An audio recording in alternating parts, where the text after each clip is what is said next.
Hey, Karan, so you know what the best part of my day is? It's this time. Hey all, it's Welcome to Movies That Shaped Us, and we are talking about Ben Affleck and his new movie, Accountant 2. My name is Karan from Los Angeles. And this is Alex from Los Angeles, and we are two longtime friends who grew up on opposite ends of the globe with very different backgrounds, but are both shaped and are still being shaped by the movies we see and love. In each episode, we'll cover a filmmaker, an actor, or director who shaped our love of movies. So join us as we explore why they matter and review the top three movies in their filmography that made the biggest impact on us. And this episode, like you said, is Ben Affleck, the one and only Ben Affleck. So we're going to talk about The Accountant. But before we get into that, why don't we talk about Ben and our experience with him? So, Karan, why don't you kick it off and talk to us about and listeners about your relationship with Ben Affleck? Yeah, he's definitely one of the quintessential movie actor, stars, people from our generation, people who grew up in the 90s. But I was reflecting on it, like, I think I've had an interesting kind of relationship with him as an actor director, which is that partly because of Good Will Hunting, I suppose, where, it's obviously a Matt Damon vehicle and it even portrays Ben as a little bit of the dim-witted, kind of simpleton sort of guy. And then I feel like partly because of that, and partly because his own celebrity, I feel like has almost overshadowed his movie career with his, famous relationships or whatever else is happening now. He's dealing with alcoholism or putting on weight and then getting out of it. So he's had so many of these cycles of sort of, being the darling, but then falling from graces, then coming up back up again. Like that's sort of been the bigger story in my mind to the point that that might have diminished, how I've seen him as an actor or even a director. But I think it was interesting kind of revisiting these movies that we're going to talk about and then watching Accountant Part One, Part Two, and thinking about sort of where he's at now and then reflecting back. He's definitely one of our movie stars, I think, who's it hasn't always worked the way he planned for himself, but he definitely has that signature movie star quality. He's not a transformative actor in my mind. Like he tries to, play dress up, but it feels like dress up when he's doing that. But I know one thing for sure is that whenever he's on screen, I'm very happy watching him because he's kind of one of those actors who I guess has that movie star quality, right? From the 50s or 40s, where he's incredibly charming, obviously very handsome, has sort of this gravitational pull towards him. Is funny also, but I think has kind of intellect about him, which sort of seeps through. You can see that even if when he's playing kind of dumber guys or maybe he's playing like a negative character. He's always charming and always intelligent. And so it's sort of funny, like the guy who was portrayed as a not so smart guy is actually mostly pretty smart in his movies. And then, of all of his the guys who are kind of his generation, including Matt, he turns out to be the best director. Not even Clooney, who's not a good director. Right, right, right. And right, and it's him who ends up becoming a good director, and all the movies he's directed are actually really, really good. So that's the thing I associate with him. I guess the last thing I would say that I'll pass it on to you is that he also comes across as somebody who's pretty genuine. Like, he wears his emotions on his sleeves, in interviews or whatever. Like if he's going through a hard time or if he's accepting, an Oscar for Argo, he's talking about, marriage is hard and blah blah blah. Like, and maybe just partly sort of being in celebrity limelight, but also part of just him being kind of genuine about whatever it is that he's dealing with. And there's a time when I used to find that a little bit annoying of like, okay, here we are again, it's bend down time, let's all show up with the pity party. But now as time has gone by, I kind of find that endearing because not most people are not authentic, in this business. It's hard to be. And he, despite all the ups and downs in a super long career, he's been able to maintain that. And a big part of that also is the relationships, is friendship with Matt or friendship with his ex-wife, and now another friendship with his ex-second partner, second go-around partner. Yeah, yeah, yeah. All of the above named Jennifer, by the way, as everybody knows. So I mean, it says something, about that. So yeah, that's my. I mean, as I'm hearing myself, I'm talking more about his personal life and celebrity than his actual, movie career. But that's what Ben is in my mind. It's hard to kind of separate the two in a way. Yeah, no, definitely for me too. I think you hit on something that I find unique about Ben Affleck is that in his real life, but then also in the roles he portrays, he is always some character who can, I mean, let's put the accountant aside because that's a little bit of an aberration, but who is wearing their emotions on their face. Like he's not Right. someone who is stoic or hiding what they feel. You always can tell exactly what his characters are feeling on his face, and there's a genuineness to that, Right. which is an endearing thing too. And I think that's why he is like that in his real life as well. He comes across in interviews as very genuine and definitely someone who you feel like that is Ben. The Ben that we see is the actual Ben Affleck if we knew him. And definitely for me too, I was been a fan of his for a while. And it was interesting, like thinking back to why, because I have a very strong affinity for him. He is someone who I've always, yeah, been drawn to in some way. And people who've long time listening to this podcast will remember back in the, very early days, we talk a lot about our own personal lives and things. And I'm the eldest child of three, and I have two younger sisters. And basically like late 90s college era when I started really getting into Ben, he sort of became like a sort of surrogate older brother character to me, or actually just person, in the fact that I started to kind of feel, I mean, maybe this might get a little creep in terms of parasocial relationships, but I was really into Kevin Smith and still am. And as part of the ethos of being in the Kevin Smith fan base is you get to know all the cast of characters that he works with because they're all his friends as well. And him and Affleck were very, very good friends for a long time. And he would always be involved in Kevin Smith's projects. We're going to talk about a couple of them today. But what was unique about Kevin and his folks like Ben, the people around him, were they do these audio commentaries on these DVDs. And this was in the very beginning of DVDs. And these were audio commentaries that were basically just him, Kevin Smith, and his friends who also worked on the movie, just sitting in a room, like bullshitting and talking about the picture and talking about, their lives and things like that. And you can really feel like these people. Ben Affleck Mm. was there doing the commentary for um, Chasing Amy, which we will be talking about today. And he just had finished in his life Good Will Hunting, so it hadn't been out yet. And he was talking about how Ken was sort of joking with him because he was just going off to do this big movie with Michael Bay, Armageddon. So he's like visiting from the set of that, and they're like making fun of him, ribbing on him, and stuff like guy friends would do, or like siblings or whatever. A lot of like razzing up, and Ben would never take himself too seriously and always try to try to act cocky, but at the same time he was there's some bit of like confidence, but not confidence that he always knows what he's doing. But it's his Mm. confidence, like no matter what, he's gonna fail, and everyone fails, and it's fine, and he'll recover. Like that's how I sort of got his confidence from. Where like on the DVD commentary for Dogma, they were talking about how while they were filming that movie is when they won the Oscar. And he would, on the set, he was trying to improv, and Kevin Smith was like, no, no, no, like, this is my dialogue, you're reading this. And they go off to Hollywood, they win the Oscar, and they come back, and Ben's like, okay, well, now I have an Oscar. So all those things you were telling me about before, like, now I get to change some of this little dialogue. Obviously, he was like joking with Kevin, but hearing all these things, these commentary tracks, which it was crazy, actually, preparing for this episode, I re-listened to all of those. And Mm. they're kind of like podcasts, actually, and in the way Right. that they formed or they would record these.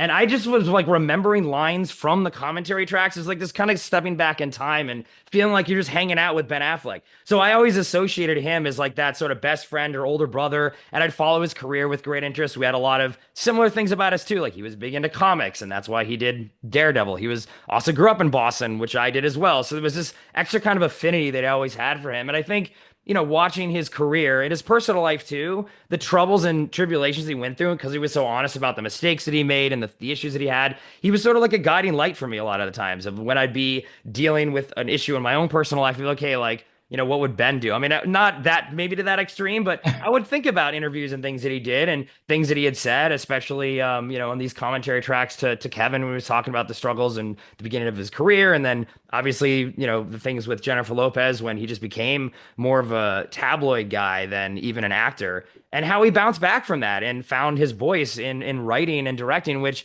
he always wanted to do. Like his dad was someone who was a wannabe screenwriter and never was Mm. able to be successful. I think he was carrying that with him a lot through his life, and all he wanted to do was be a director and writer. And the acting thing, he kind of fell into it because he's got charm and good looks. So I just sort of liked that he had that drive to him, and now, he's set up an incredibly successful career. I love that he's putting like his politics into action with the company that he founded, which is essentially just like an artist Hmm. collective where everyone gets a piece of the action. It's not just, the 1% at the top, the producer. So he's really putting his money where his mouth is in terms of political beliefs, which I always find very inspirational. So yeah, like Ben Affleck to me is someone who I feel like I've seen grow up in a way. Like I listened to him in these commentaries before he became big and even afterwards, and even him and Kevin Smith had a bit of a, I don't want to say like falling out, but they separated for a while, and then how they reconciled, they were both very honest about that, and that helps me just in my own relationships try to be better with my friends. If you get into a hard time, just remember, how Kevin and Ben deal with this stuff. So yeah, maybe I'm talking to him a little bit like too much like a parasocial relationship thing, but I think to me like Ben Affleck is a very important person in celebrity actor, what have you in my life, and we'll see that through the movies. I'll kind of touch on that a little more when we go through at least my list of the films. But it was really kind of exciting to do this episode, and also to kind of think a lot more about Ben and rewatch some of these movies, which actually I hadn't seen in a long time. It was Mm. nice kind of going back and be like, oh yeah, like this is what it was like to feel like 20 or 21 or Yeah. what have you. So yeah, that's my Ben Affleck my Ben Affleck stuff. But I think you touched on a lot of the things that I think Yeah. gravitated toward them, right? That genuineness. I think that's really what, and intelligence. Like you can tell this guy's smart, even though sometimes he acts like a joker a little bit and makes light of himself and very self-deprecating. You can tell the guy knows what he's doing. He's not just a dummy. Yeah, and you see various aspects of his kind of life and career, right? Like early on, you can really feel the hunger sort of chasing, because the carrot has been dangled. So you can Yeah. feel that in the choices he makes. You can feel that in the performances, which, sometimes support the movie, sometimes they don't support the movie or the character that he's playing. And then at some point, when he's down on his luck, you feel that too in the movies and the choices he makes. And I think we are probably in a sort of most quote unquote sort of, easy part of his career where there's sort of more.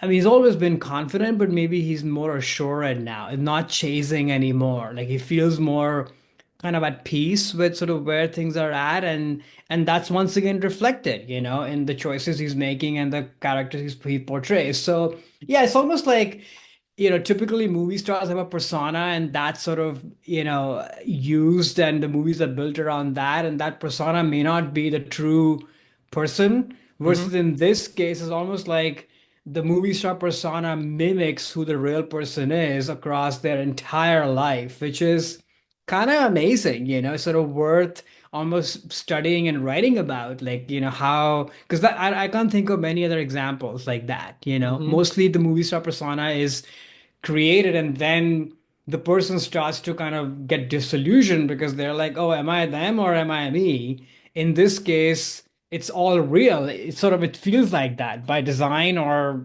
maybe it's this, amazing concoction that he created. If he did, props to him for that too. I don't think he did though. It feels No. very authentic. Yeah. It does, and in a way, I think the Matt Damon relationship is a reflection of that in a way, right? Like there are a lot of partnerships that we talk about in film of, like De Niro and Scorsese were just talking about, right? Right. Very great collaborative partners, or Spielberg and John Williams, or people that just do really well together in terms of on-screen chemistry, but they might not have like a relationship outside of it. And those all things are all fine. But just in Right. the way that Ben and Matt both kind of came to us at the same time, obviously their historic sort of Oscar win and their camaraderie on stage and everything like that, you really do feel like that friendship is genuine. And the fact that, 20 plus years later, they're still these good friends, their careers intertwine sometimes and sometimes don't. But that just makes it feel, again, that authenticity there. It's like, oh yeah, Ben and Matt are actually like good friends and they still are. And, they both have had separate careers and gone their separate ways in certain respects, but we still as a society sort of put them together, and no longer I think in a bad way. I think it's more of out of respect for like, wow, this is actually amazing. These two guys Hmm. are still so successful, like both like A-list like movie stars, but are still friends and still hang out and Yeah. have the association where they're not trying to distance themselves from each other, or like, oh, I don't like Matt anymore or whatever because he did this to me. And if it did happen, I think that maybe would air that in public because it seems like both of them are pretty genuine guys. But I don't know. There's like a coolness to that of like, oh, these are two Yeah. really good friends that have gone off and had this incredible life together, but it never got in the way of their friendship in a meaningful way. And I think that's really cool Yeah. and reflective of a lot of what you were just saying, like an example of that, I guess. Yeah. Yeah. All right, so with that, should we move to the movie at hand, which is Accountant 2? Sure. So this is Ben's new movie just came out last week, Accountant 2, sequel to The Accountant 1, I think like 8 years ago or something. It's been a while since Hmm. we've seen him do his accounting. The IMDb plot summary, Christian Wolff applies his brilliant mind and illegal methods to reconstruct the unsolved puzzle of a Treasury chief's murder. So it's directed by Gavin O'Connor, starring Ben Affleck and John Bernthal. And yeah, so why don't you start on what you think of maybe the accounting as a field. Okay. Are you an accountant? Do you like CPAs? Then we can get into the first movie and then we'll get into accountant two. Yeah, no, I'm not an accountant for sure. I have no idea what they do. I mean, I sort of do know what they do, but not really. Both of us went to No, business school. We should at least know what accountants yeah, do. we know what accounting is, Right. but Yeah. that's sort of that. It ends there. Right. Yeah. Um, I think for me, if we were doing this podcast, a year or two later, I would almost put Accountant 1 and 2 as the wildcard entry because, like you hinted at early on, this is one of the few characters that he's played where this person feels quite different from the Ben Affleck persona, the Ben Affleck person, the Ben Affleck movie star. And the signature of that is that this is a restrained performance. And, this character is sort of, on the spectrum or Mhm. however you want to sort of describe that. But it's also very physical, is carrying a lot of pain and heartache at the same time, is unable to express it. But through his intelligence and his great hard work has sort of created a life that seems to work for him. So Right. he's not down on his luck. He's made the most out of whatever was offered to him, which is why you sort of kind of root for him, I think. And I think you also root for him because Ben Affleck, he's bringing all of his Ben Affleck next nest to this person. But I will say he disappears in the character. Like I don't consider him, like I said earlier, as a transformative actor, but I think in these two movies he really does. And I mean there are few moments here and there where, especially in the first one, when he's sort of flirting a little bit with Anna Kendrick's character, I'm like, okay, I'm losing some of the stuff that you've been doing so far. So there's a little bit of unevenness, but this is not a biopic, serious movie performance or a serious movie. Like these are fun movies, so I give a lot of grace to what these movies are and hence the performance too. But he's very enjoyable. Every time he's on the screen, you are engaged and interested in both of them, actually. We can share our thoughts on the movie separately, both of them, I suppose. But as a character, I think this is probably one of the better characters that Ben has played in recent years. That's memorable, has like a whole, fully fleshed out persona to it.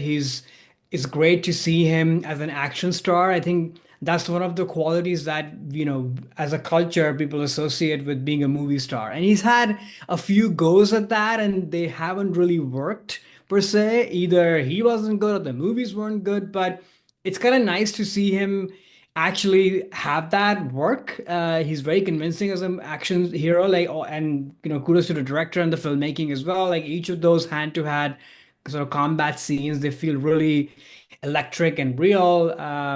And then his chemistry with all the people in the movies, which another thing I was reflecting on is the mark of a good actor, is that he's always very present. I Hmm. can't think of a movie where he's not really interacting or reacting acting with whoever he's with. I think he would probably be a very generous actor. If I haven't heard other actors talk about him, but I think that's once again on display here, where all his scenes with other people are great. In the second one, I think his chemistry with his brother, played by John Bernthal, is really great. In fact, when the two of them are on screen, that's when the movie really shines. Absolutely. Yeah. And so is in the first one, Anna Kendrick, who is playing Anna Kendrick get again. Like all her movies, nerdy dweeb who's smart and charming. I'm sort of done with that, Mm. but I like the two of them, even though she looks like his younger sister for some reason in the movie. It's like odd to me, but the chemistry is still very good. So yeah, I had fun watching him in both of these movies. I'm curious to hear your thoughts on Ben, and then we can talk about the movies. Yeah, so I'd never seen The Accountant before. I Me watched it neither. because I knew I was watching Accountant 2, and I think yes, if I had seen this a couple years ago, I probably would have put this as a wild card choice for him because I didn't really like the movie very much, and it was because he was so atypical from what I expect from Ben Affleck. Charm, charisma, wit, humor. He's playing someone with autism, so he does that well. Like I'm not saying he's not acting well in that, but I don't that's not the Affleck I want to see. It's like biting into a Twinkie and there's no cream in there. So I was like, I can't it was actually kind of hard for me to watch this movie because I was like, where, like, come on, Ben, snap out of it. Like, be charming and funny. I know you're in there. Like, what's going on? So I actually didn't really enjoy the first movie much at all. The concept was interesting, and the Anna Kendrick stuff was great. But yeah, I was like, okay, I was not really looking forward to Accountant 2, but I have to say, like, I actually really enjoyed Accountant 2, and especially what they did with the character in this film with Ben's characters. Yes, he still is on the spectrum. He still has his, OCD stuff that he does, and very socially awkward. But they play up a lot more of the humor in those situations. I think there's an opening scene when he's going to the singles mixer and he uses his accounting or math skills or sort of his intelligence to hack the algorithm so every single girl gets paired with him and they're all really into him, even though he obviously can't react to them in person. And that's very, very funny. And the sequences when with John Bernthal, who plays his brother, who only came into the end of the first film, but in this film it kind of feels just like a brother road trip movie in a way for most of it. Yeah. And that works so well. Like they play off each other really well. There's good humor. Ben Affleck's character like tries to make some jokes sometimes, which is cool. And there's this whole awesome sequence at this bar where he does this line My dance and like favorite it serves scene. really no purpose at all in the movie, but it is so funny and it's so charming. And even though he is playing someone who's not has the confidence and the normal kind of like aura that Affleck's characters usually have, he's able to remove that, but then still somehow you buy why this Yeah. girl's like, hey, what's your favorite song? And he goes up there Yeah. and eventually kind of learns the line dance. And there's something charming in watching this where I'm like, oh, this is what I would want out of a Ben Affleck playing this type of, socially awkward character. So yeah, I think that they kind of even softened up his character a little bit that made me actually really think he was great in this. Again, I really like that older brother, younger brother dynamics, especially where Ben Affleck's the older brother, but because of his condition, he can't. Sometimes he feels like a younger brother and how their Hmm. dynamics are, which I find so cool. And we'll talk more about the movie, which again I did like, but now I'm like, okay, I'd actually watch the third one. I want to see Yeah. Accountant 3. Whereas after watching Accountant 1, I'm like, oh my God, I have to watch Accountant 2. Like, oh man, this is gonna be like not enjoyable. But I really liked it. I thought it was good. So yeah, it sounds like we both like the film. Why don't we get a little more into that? What were your thoughts on the overall film? Yeah, I liked it too. I would say I actually liked Accountant One better as Oh, a really? movie. I had not watched it like we said earlier, and I wasn't expecting really anything. And I was like, oh, this is probably just like a, garbage action movie, and that's sort of that. But I was sort of impressed with, his characterization, the overall plot. The action was great, and the story felt really tight and impressive, and the whole his friend from whatever past lives who's sort of in his ear guiding all that was sort of, conveniently placed, but it still was kind of interesting to me, and it also has a more stacked cast, I think, which, Mhm. with John Lithgow and Allison Janney and heavyweight people who kind of come in and sort of give a little bit more gravitas. And in general, as a plot line, also, like I like that sort of thing of like there's a big corporation doing stuff and people are trying to kind of investigate that and sort of bring people on their knees and what have you, so all that was interesting and also just new, right? Because we've never seen, like, to me it was the opposite. Because I've never seen Ben Affleck do this, I was very Mm, intrigued by it. And mm. I know we are both on opposite sides. I'm always, to me, that sort of kind of casting against the grain works for me. It never works for you because you're always expecting I to for want, them to do that. yeah, that's I what I want like on my it when, Affleck. yeah, I like when people start doing something, especially when they're doing it well, like Mhm. Yeah, he was good. to me is very convincing. So I was very intrigued by the Airstream and all this artwork that he has, and that whole world was very interesting to me. So coming to the second one, I think it felt a little bit, okay, we've done that, so I know kind of what his deal is.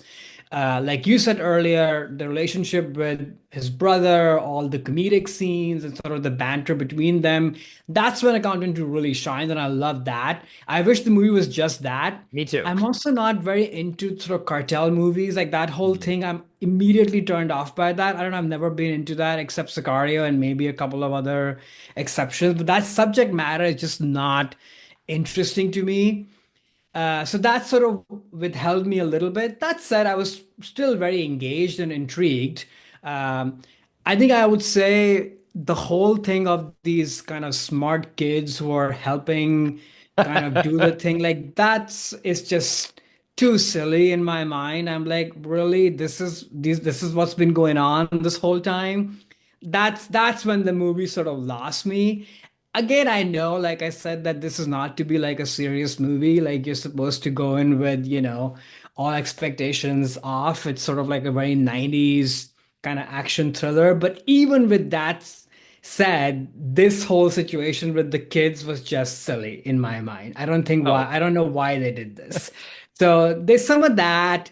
And then I think pacing wise, the first one is a lot better paced in my mind. I know what they were trying to do with the second one to kind of have more character moments and sort of more breadth. And I'm always a fan of more breadth in movies, but not in a movie like this. A movie like this needs to be like that, you know?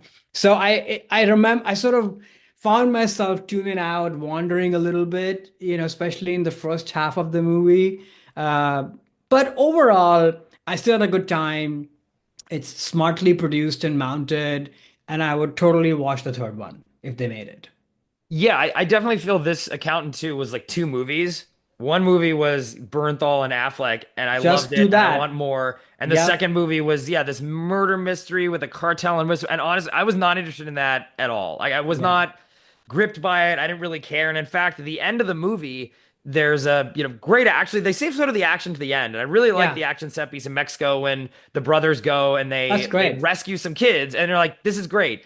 But then there has to be this other part where there's other characters getting their closure, and when they rescue the kids, I'm like, this movie should have ended here. Like, I don't I care about the other totally characters, agree. so I don't need to see her get her revenge and the big bad guy get killed in some way. I'm just like, okay, I don't care anymore because I wanted to see what the brothers were doing. I thought they did a great job with that. I mean, John Bernthal, I've loved him since Walking Dead, He's so like, always great. 15 years, and man, he's just so good in an action scene, so good with a gun, so funny. Like that opening Yeah. sequence His of him. presence is great. Oh, so good. When Yeah. he's eating the ice cream with when he Yeah. killed all those people in the Germany or whatever. That was great. His bit with the dog was great. He's just so funny. Yeah. But yeah, the parts outside of their relationship, I did not think worked. And to what your point was about the first one, but yeah, it was a better and more grounded movie. I just couldn't get past Ben Affleck not having any charm. It was just like bothersome for me.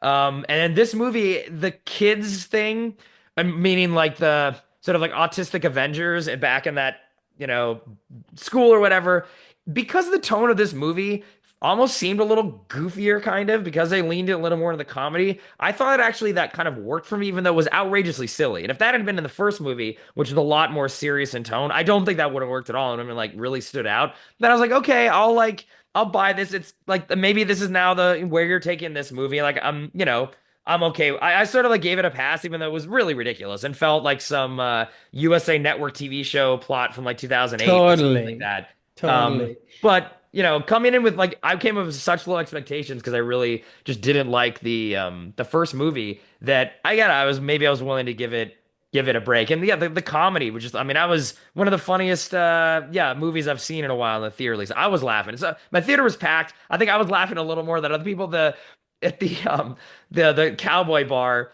when that That guy comes was up to so him. I delightful. love when he has like the hat. He's like drinking this beer, and that he says he's trying to start a fight with Ben Affleck because he was dancing with his girl, and she says like, Gary, you're from Glendale. Yeah, That was I like the know. funniest line because it's I a bar in like know.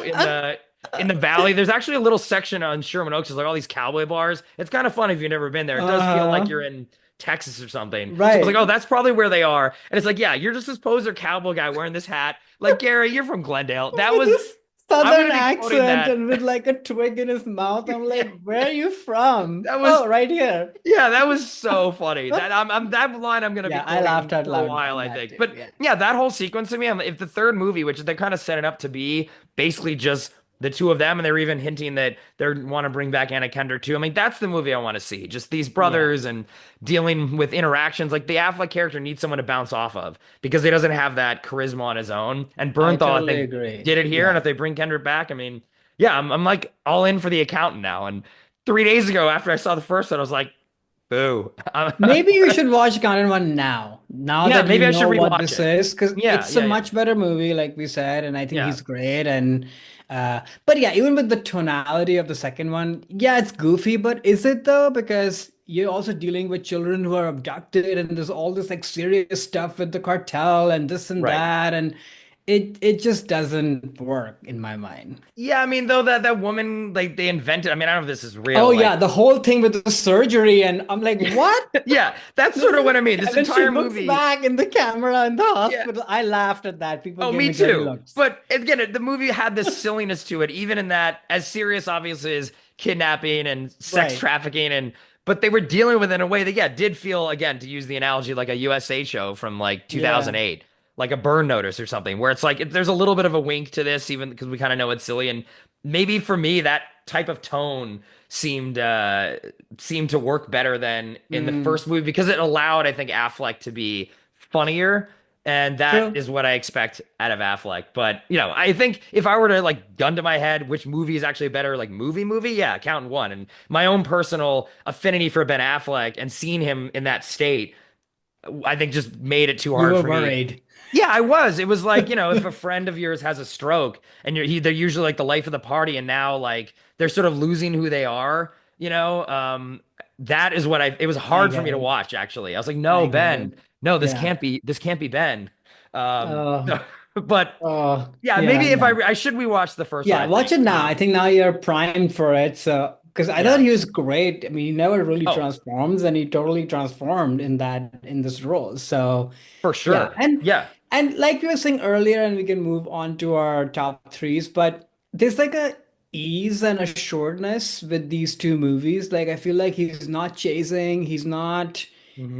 he's just having fun. He's making these movies with people he knows. He knows these movies are not going to win any awards. They're not going to, do anything crazy.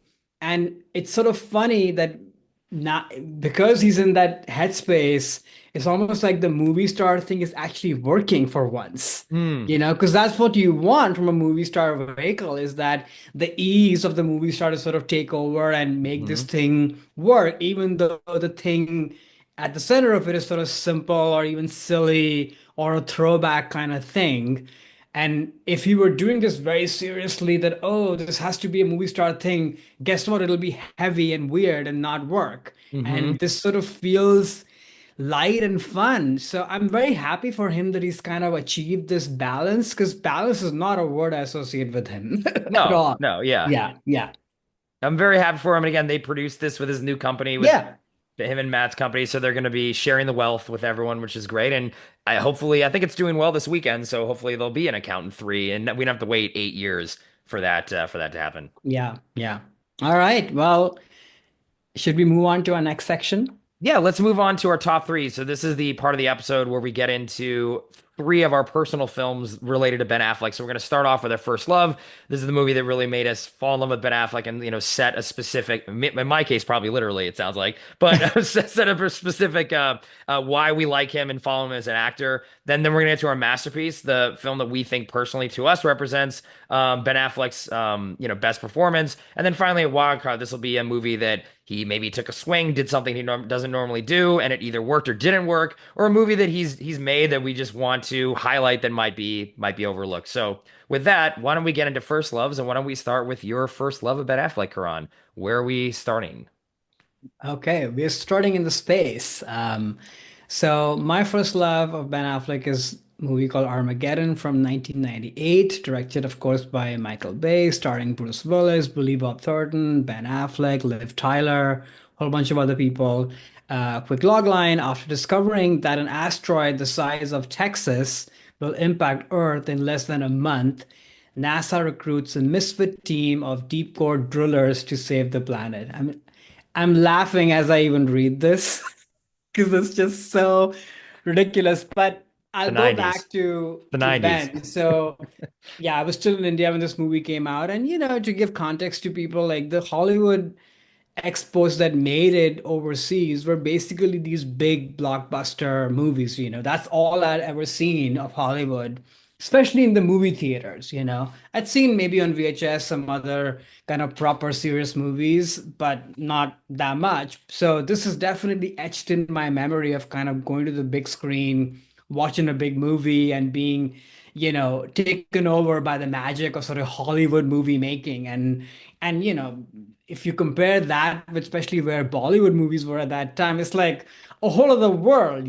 So that's where you went to kind of see serious Hollywood movie making on display. So I knew who Bruce Willis was through the TV show Moonlighting, Moonlighting, the yeah. Double Shepherd, yeah. Yeah. And so I knew him. So he was the star of the movie, and then I was like, "Oh, who's this kid?" I never heard of him before. Handsome and charming and all of that. So that's sort of my first memory of him, and clearly he made an impact right away. And then I never watched this movie since then. Probably, yeah, maybe a scene or two here and there. Of course, the iconic song uh, uh, "Leaving on a Jet Plane," which he sings, and then of course Oh, I don't Steven want to miss a Tyler's thing. song. Yeah, I thought you were Yeah, going to go into some Aerosmith. Yeah, maybe that we'll too, end, we'll that end too. the episode with our duet. Yes, yes. So that's definitely was very much part of the culture over there as well, and he was obviously the face of that. But then rewatching this movie after all this time was kind of amazing, actually. Like, just seeing how charismatic and amazing he looks and is in the movie. Like, because it's Michael Bay, I couldn't help but not compare him to Will Smith in the Hmm. Independence Day film, right? Like, he has the same sort of charisma to him, who's a little bit rebellious and dating Bruce Willis's daughter, but at the same time, unlike Will Smith, who kind of has a chip on his shoulder, Ben Affleck in this movie has Ben Affleck's sweetness to him, right? Like he's adorable while he's kind of playing pranks, and he's also once again wearing his emotions on his sleeve, like his love for Liv Tyler, though cheesy and corny. And yes, animal crackers were used in the display of those emotions. Is all very sweet and adorable, actually. And you need that in a protagonist like this, because when bad things happen to his character, you root for him and you want him to make it through, etc. So it was really fun to kind of just go back and see him in this light. It's like a true movie star introduction, right? Like, oh, big movie, you're here, you look amazing, you command the screen, every scene you're in, you're great in. His banter once again with everybody, the whole team, Bruce Willis, everybody's amazing in the movie. So yeah, it was sort of great to see him that way, but also think about that. Oh, if his career had gone this way, right, with these blockbuster movies, like could he have had a Will Smith or a Tom Cruise like career? And then of course Pearl Harbor happens right after, and things totally change. They Yeah. don't go the way maybe even he'd imagined or hoped they did. But I'm glad that he has this in his catalog of movies as a true kind of blockbuster hero performance. Couple of other things I think, and we'll talk about the movie. The movie is obviously ridiculous in the best possible way and amazing to me. And I think part of the reason why it works is that all the emotion of this is so heightened, and every actor in the movie is totally committed and knows what kind of movie they're in, to the point that I found myself crying in Well, this watching this movie, When Bruce dies, it's sad. Yeah, that, but also like, this utterly kind of glorious but ridiculous scene when the song comes, the desert, and then planes are flying. He comes in this BMW, and they both look amazing, Liv Tyler and such. And I felt emotional because like, oh, you're gonna leave now, and what would happen? And so the movie is sort of very high on all emotions, but I think it works because people like Ben and the whole cast are kind of really committed to that. And so, yeah, it was so great to just see him in this. And yeah, I'm curious what I'm sure you watched this movie before when it Yeah, came out. yeah, yeah. So in terms of my Ben thoughts, and then we'll get more to Yeah. the movie. So I did see this like opening weekend in the theater, and I had Yeah. known who Ben Affleck was because of Good Will Hunting, which had come out before, Mm, though I had not started to form had my thoughts him been fully formed yet because it was still before the movie we're about to talk about with my first love, and then all the Kevin Smith audio commentaries and things. So he didn't like stand out to me per se, other than thinking, oh, this is going to be the next, the guy that Hollywood is trying to say this is the next leading man. And I think he works, like you were saying, in the context of this movie with what we were just talking about, where he's heart on his sleeve, big emotions, doesn't really hide anything. He's not a cynical guy in anything. And I think that works for the tone of this movie because he's funny and like, a smart ass and things like that and hmm. charming, but he has his heart on his sleeve. And you need that because at the end of the movie, when Bruce Willis basically sacrificed himself for Right. his daughter needs then a love that so Bruce at least knows, okay, well, she'll be okay because Ben's there to take care of him. So that relationship is incredibly crucial to having the movie's emotional weight work, even though, Bruce Willis is the headliner. And it's funny as I watched it this time, because I hadn't seen it in a while, that really it is Bruce's movie. And Ben's there, and then for a while he kind of Oh goes into yeah. the background, and he's just the same as all the rest of the supporting characters, and then he comes back at the end. So it's clear, Ben is not a big star yet. Like I was just Right. talking about on the audio commentary I was listening to for Chasing Amy that they recorded, he was going back and forth, but to start this movie. So he still wasn't like a household name yet, but this movie definitely like was a giant, it was the number one hit of the year and definitely put him as like, okay, well, he's going to be like the next, like you said, like a Will Smith or a Tom Cruise, this major A-list star in these giant big budget action movies. And I think he works really well in this film. Yeah, the film is corny and so is his performance, so that's kind of the point.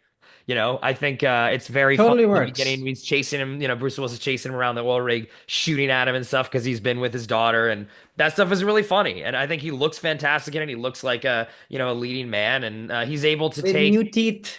Yep, he's got those The baby beautiful. teeth are gone from the other movies because I had never seen your movies from. I'm like, Yeah, whoa, what are these teeth? yeah, he's got his veneers on for this one. And yeah, it's interesting to see because again, we'll get into some of the earlier films with my movies of where he started in sort of the indie world, and then all of a sudden this catapults him up into like, okay, now we can put him in blockbusters. We'll put him in Pearl Harbor and Paycheck and all these other things, and Right. eventually Batman, obviously that he's in, and this was his first kind of step into that.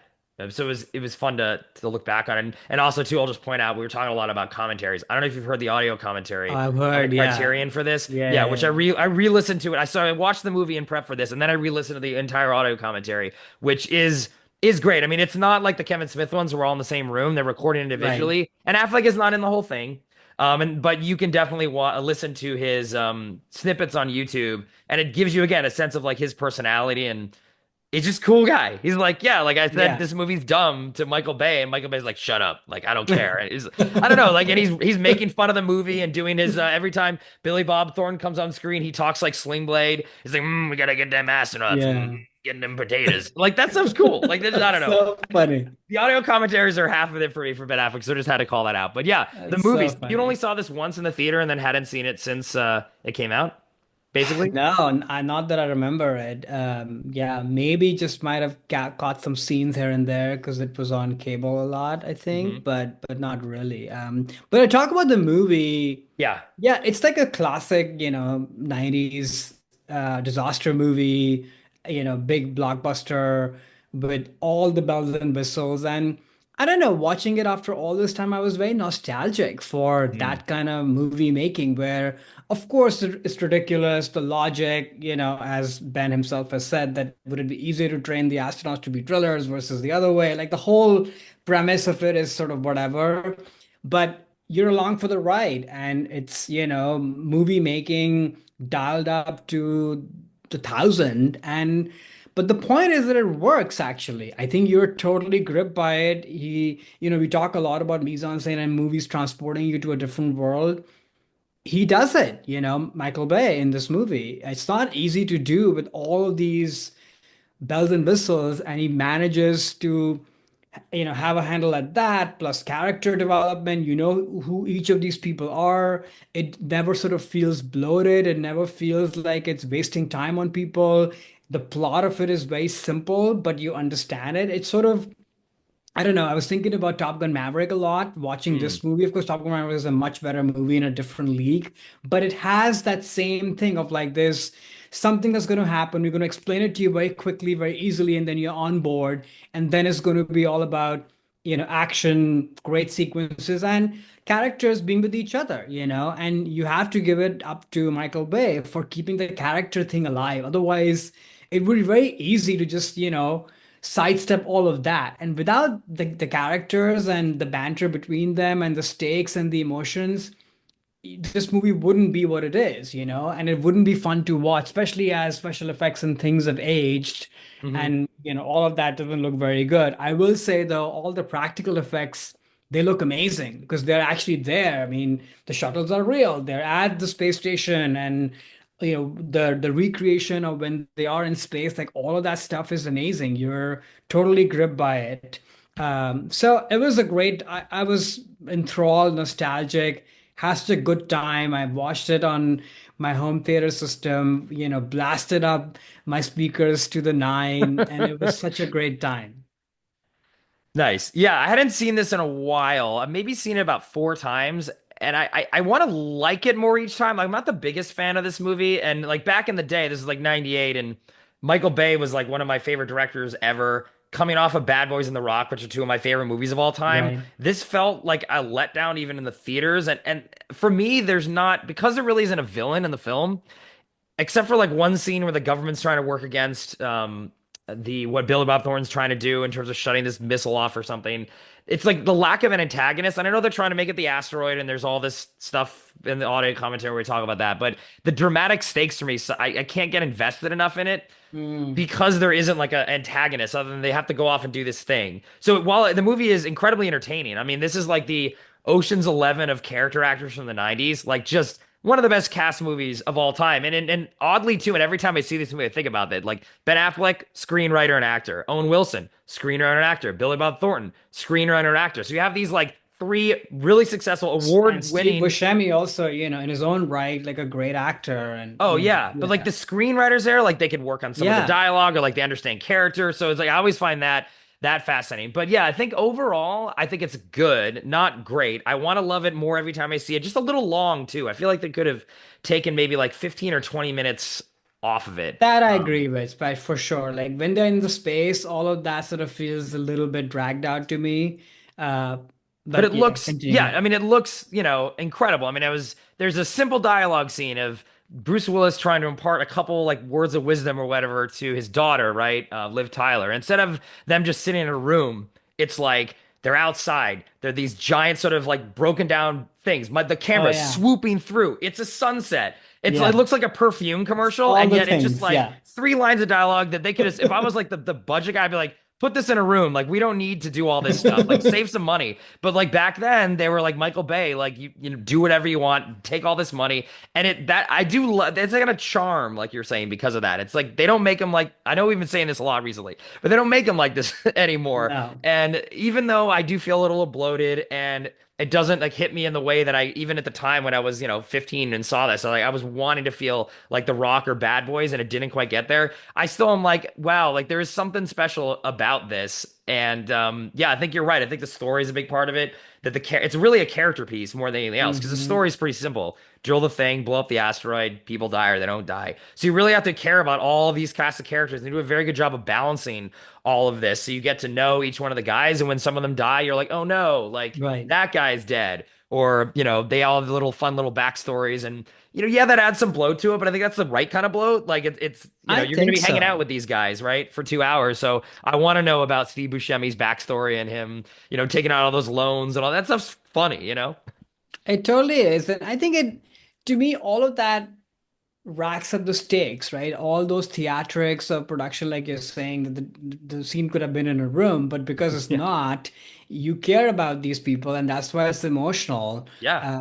So Yeah. I don't know. I actually found it. Maybe I was in a headspace when I watched this after such a long time, and like you, I haven't seen it, and I don't typically watch these kind of movies unless I have to. I was sort of really taken aback by it, and at Uh, least for now, might even prefer it than the other Michael Bay movies that you oh, mentioned right now, at least in yeah, this yeah, yeah. moment. So I don't know. It has a good time. Don't ever Uh, apologize for liking Michael Bay unless it's Transformers, then you should. But no, I think right.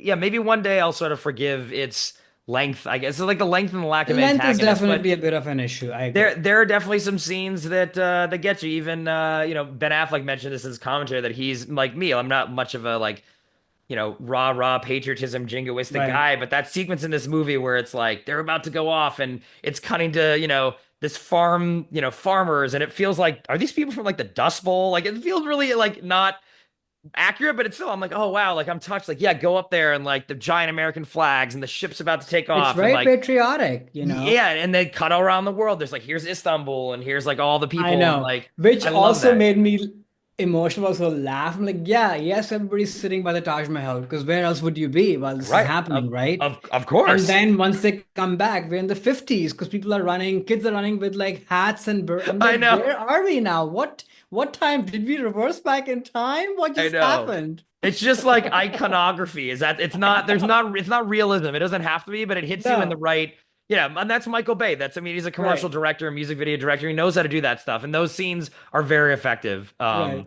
But So also yeah, hilarious. I don't know, at the same time. And yeah, then yeah, I will say, like, from a political standpoint, like this movie, if it were made, it would sort of be canceled right away of like, oh, they're making fun of the Greenpeace people, oh, right in the beginning. And then all their list of demands for them to do this thing is that, they won't pay taxes and this and that. Like there's a lot of stuff. But I don't know, it also made me nostalgic for that, you could have people of all persuasions doing various things, and but it was more about the story and how they interact with each other, and that can still be fun and can be put on screen without over analyzing and dissecting stuff and sort of totally breaking it apart. Like that's, you can do that for sure if you want to, but the movie doesn't have any of that on his mind, and I found that refreshing, like yeah, that's why the movie was the number one box office hit, because it's inviting everybody actually, and yeah. you can see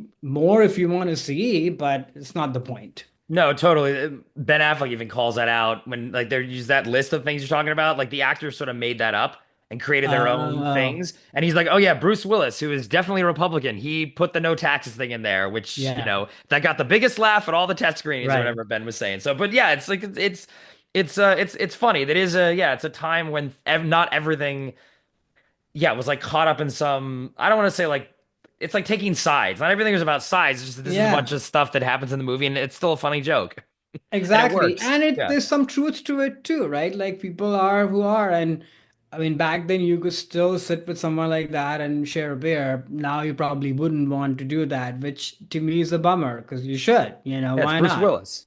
Yeah, Exactly, it's I'd Bruce love to Willis. Exactly, pick yeah. his brain. I will say there's some like weird things, especially the way Liv Tyler is sort of shot, especially from her dad's, as in Bruce Willis's point of view. Like he lingers a little bit too much when she's making out or in the bed, and I'm like, what is Yeah, going on? There's some weirdness, but this is when Michael Bay is like the freak of him is like peaking. absolutely. Yeah, he knows how to shoot a woman. So, Right.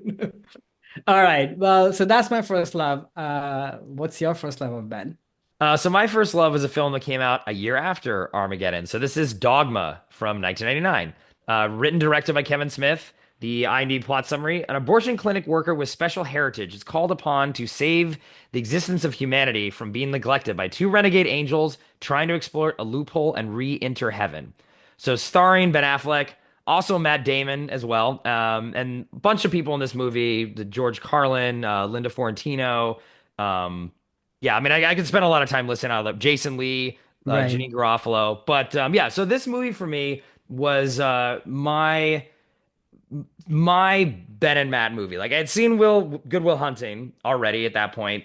But this movie, I saw it. I think in the first week or two it came out. Was not a Kevin Smith fan at the time. Had known about him and his like Jay and Silent Bob were like a big pop cultural thing in the '90s. So I was aware.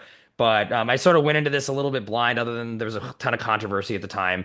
And yeah, like this was the movie to me that solidified. And then also again, like the auto commentary I mentioned afterwards of Ben Affleck as like the cooler older brother. Like in this movie, he plays an angel with Matt Damon, but Matt Damon in the beginning is more of like this young hotshot guy who has all these big ideas, and Ben Affleck is more of the more intelligent, kind of like again older brother kind of thing of like, okay, you can do your little thing, like I'll let you, go off and kill these people in this room if you want to, be all theatrical and everything, kind of letting his little his little brother kind of go off and do stuff. But then at the end of the day, like he has a character arc in this film where then he becomes more of like the villain actually, and kind of in the end, because he realizes, goes through true emotion of what the stakes are here, and starts to get angry at humanity because of how God treats humans versus the angels.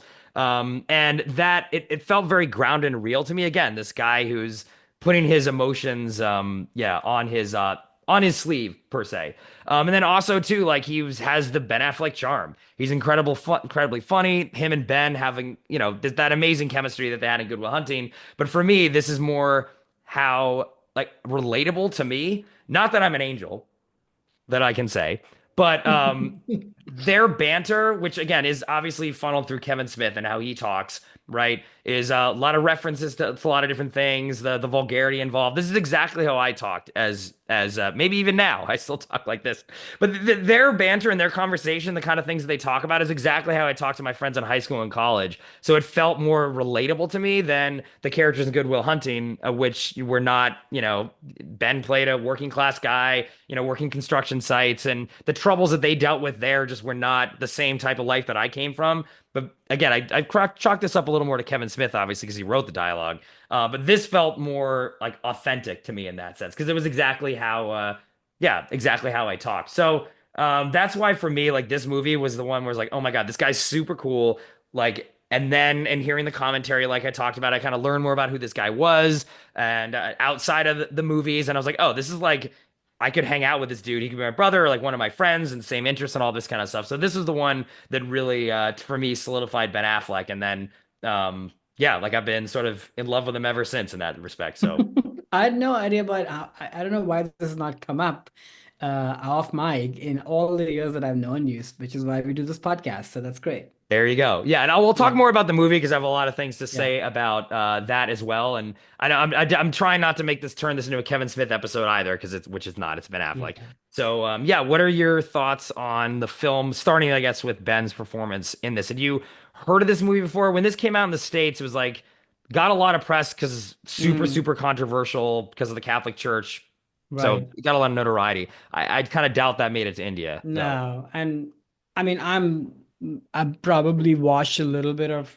I think we did Clerks, one of them Mm-hmm. on the podcast, but I'm not watched anything else of Kevin Smith. So this was my first time watching this movie, Mm-hmm. and it's sort of interesting to see Ben and Matt so early and young, especially because Good Will Hunting sort of looms so large, right? In terms of my association with them in sort of the early part of their career, but this feels even earlier because it's I don't know if it is right earlier timeline wise or It no. came out after Good Will Hunting, Okay. but when they were making this, Good Will Hunting had like just been coming out. So Okay. they were not famous when they were casting this. Right. Kevin was a great friend of Ben's, and Ben knew Matt, so he just put them in the movie. This wasn't something Yeah. yeah. So you feel that like it Oh feels yeah, very you really early. It do. feels like a project movie, which we'll talk about the movie separately. But yeah, I agree. All the things that you're saying about him of like being very relatable and the banter between the two of them, like it's all there. And without that charm that he brings, but also the relationship between the two of them, the movie wouldn't be the same for sure.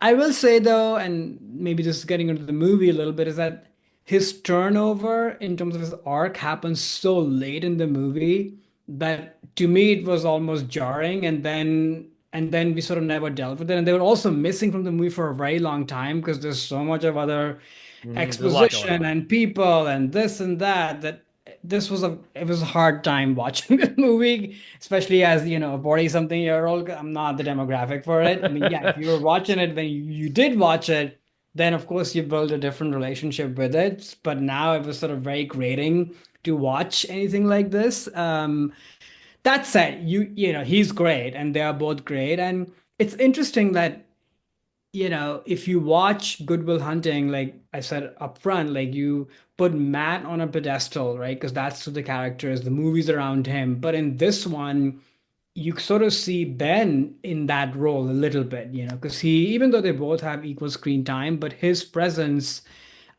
feels more notable because of that shift that happens, I suppose.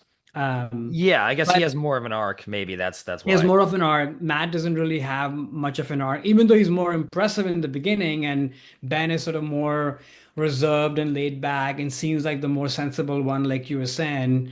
Uh, but yet they also are not in the movie for so long that I also was like, everybody's sort of equal, sort of in the movie, and who is this movie for even, or whose movie is it? It's unclear Mhm. to me, to be honest.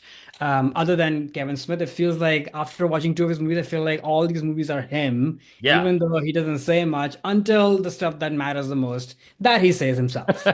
He writes it. He can make sure Silent Bob drops the wisdoms when he needs to. Yeah.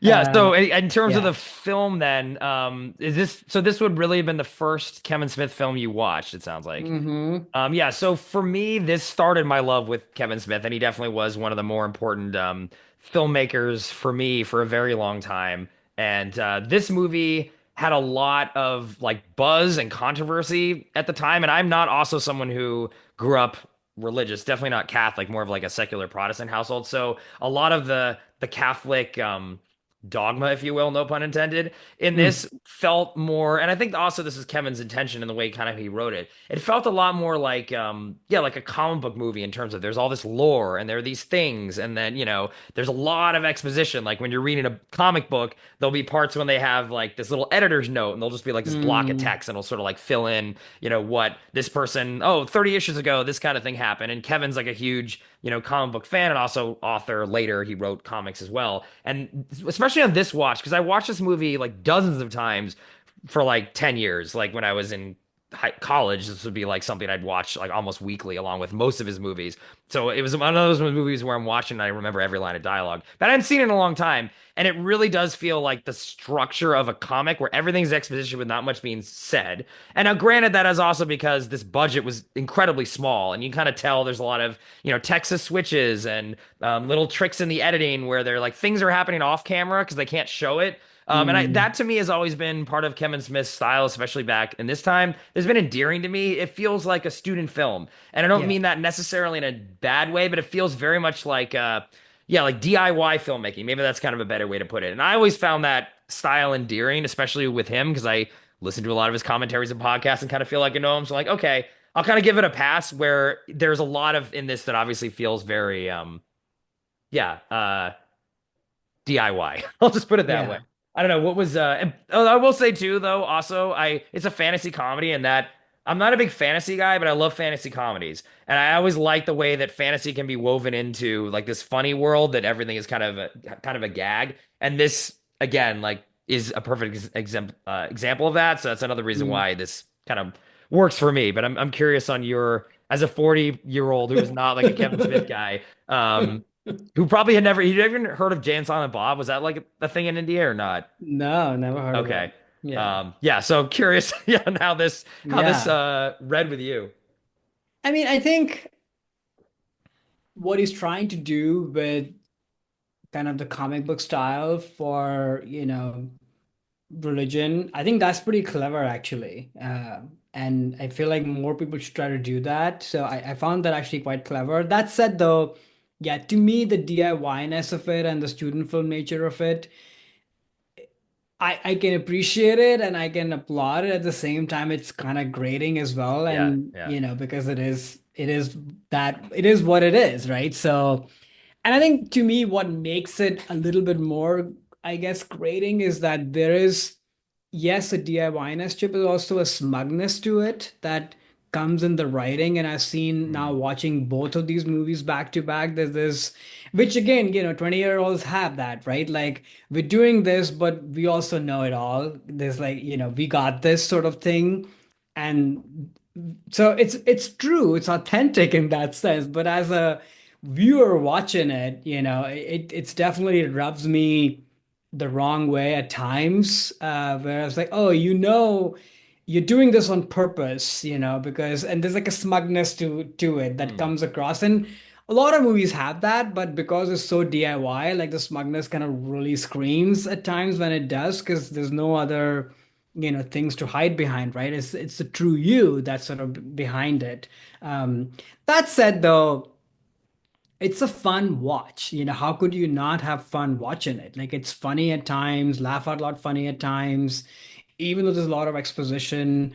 And I found myself tuning out because I'm not religious per se, and definitely know nothing about the Catholic religion at all. So I was Hmm. also trying to keep up and learn about some things. So I learned about some stuff as well, which I've instantly forgotten as the movie ended. But but at least I was, it kept me intrigued. And okay, what happens now? What happens now?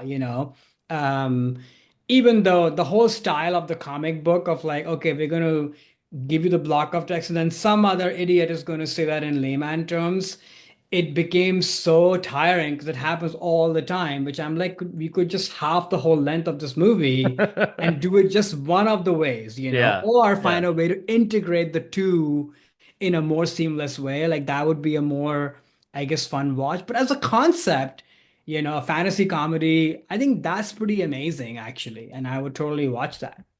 Yeah, I think the things too for me that help smooth over, other than like a nostalgia factor, I guess too, Right. smooth over some of these things. Just the cast is so good. Like Chris Rock, Alan Rickman, like these Alan Rickman George is amazing. Carlin. He's the best part of the movie, I think. Like he Yeah, like presents some like real gravitas to the movie. The main girl, I mm, was okay on her, to be yeah, honest. I was like, fine. yeah. And maybe if they had somebody else in that role, maybe this movie pops more, I suppose. I don't know. Yeah, they had a lot of What did you there was think a of lot of that? issues with her, and yeah, and her career kind of flamed out pretty quickly after this Yeah. because she just is not easy to work with apparently. And she was Uh, on top of her like Men in Black, she was Last Seduction. She was going to be like the next big thing, and then I think just her reputation kind of got the best of her. But yeah, especially on this watch too, I was like, yeah, I wish this was somebody else cast in this role because she has to carry the entire movie basically, and right. there she has a very big emotional arc too, similar to Jesus of like you know doubting oneself and having to, own up to this responsibility given to them by God, all these sort of things. And she's good in it, but not as good as I guess as I remembered. And I was more thinking like, It's a huh, bit who else could have flat. played this? Yeah, kind of flat at this time, which is her acting style, even in Men in Black and stuff too. But Right.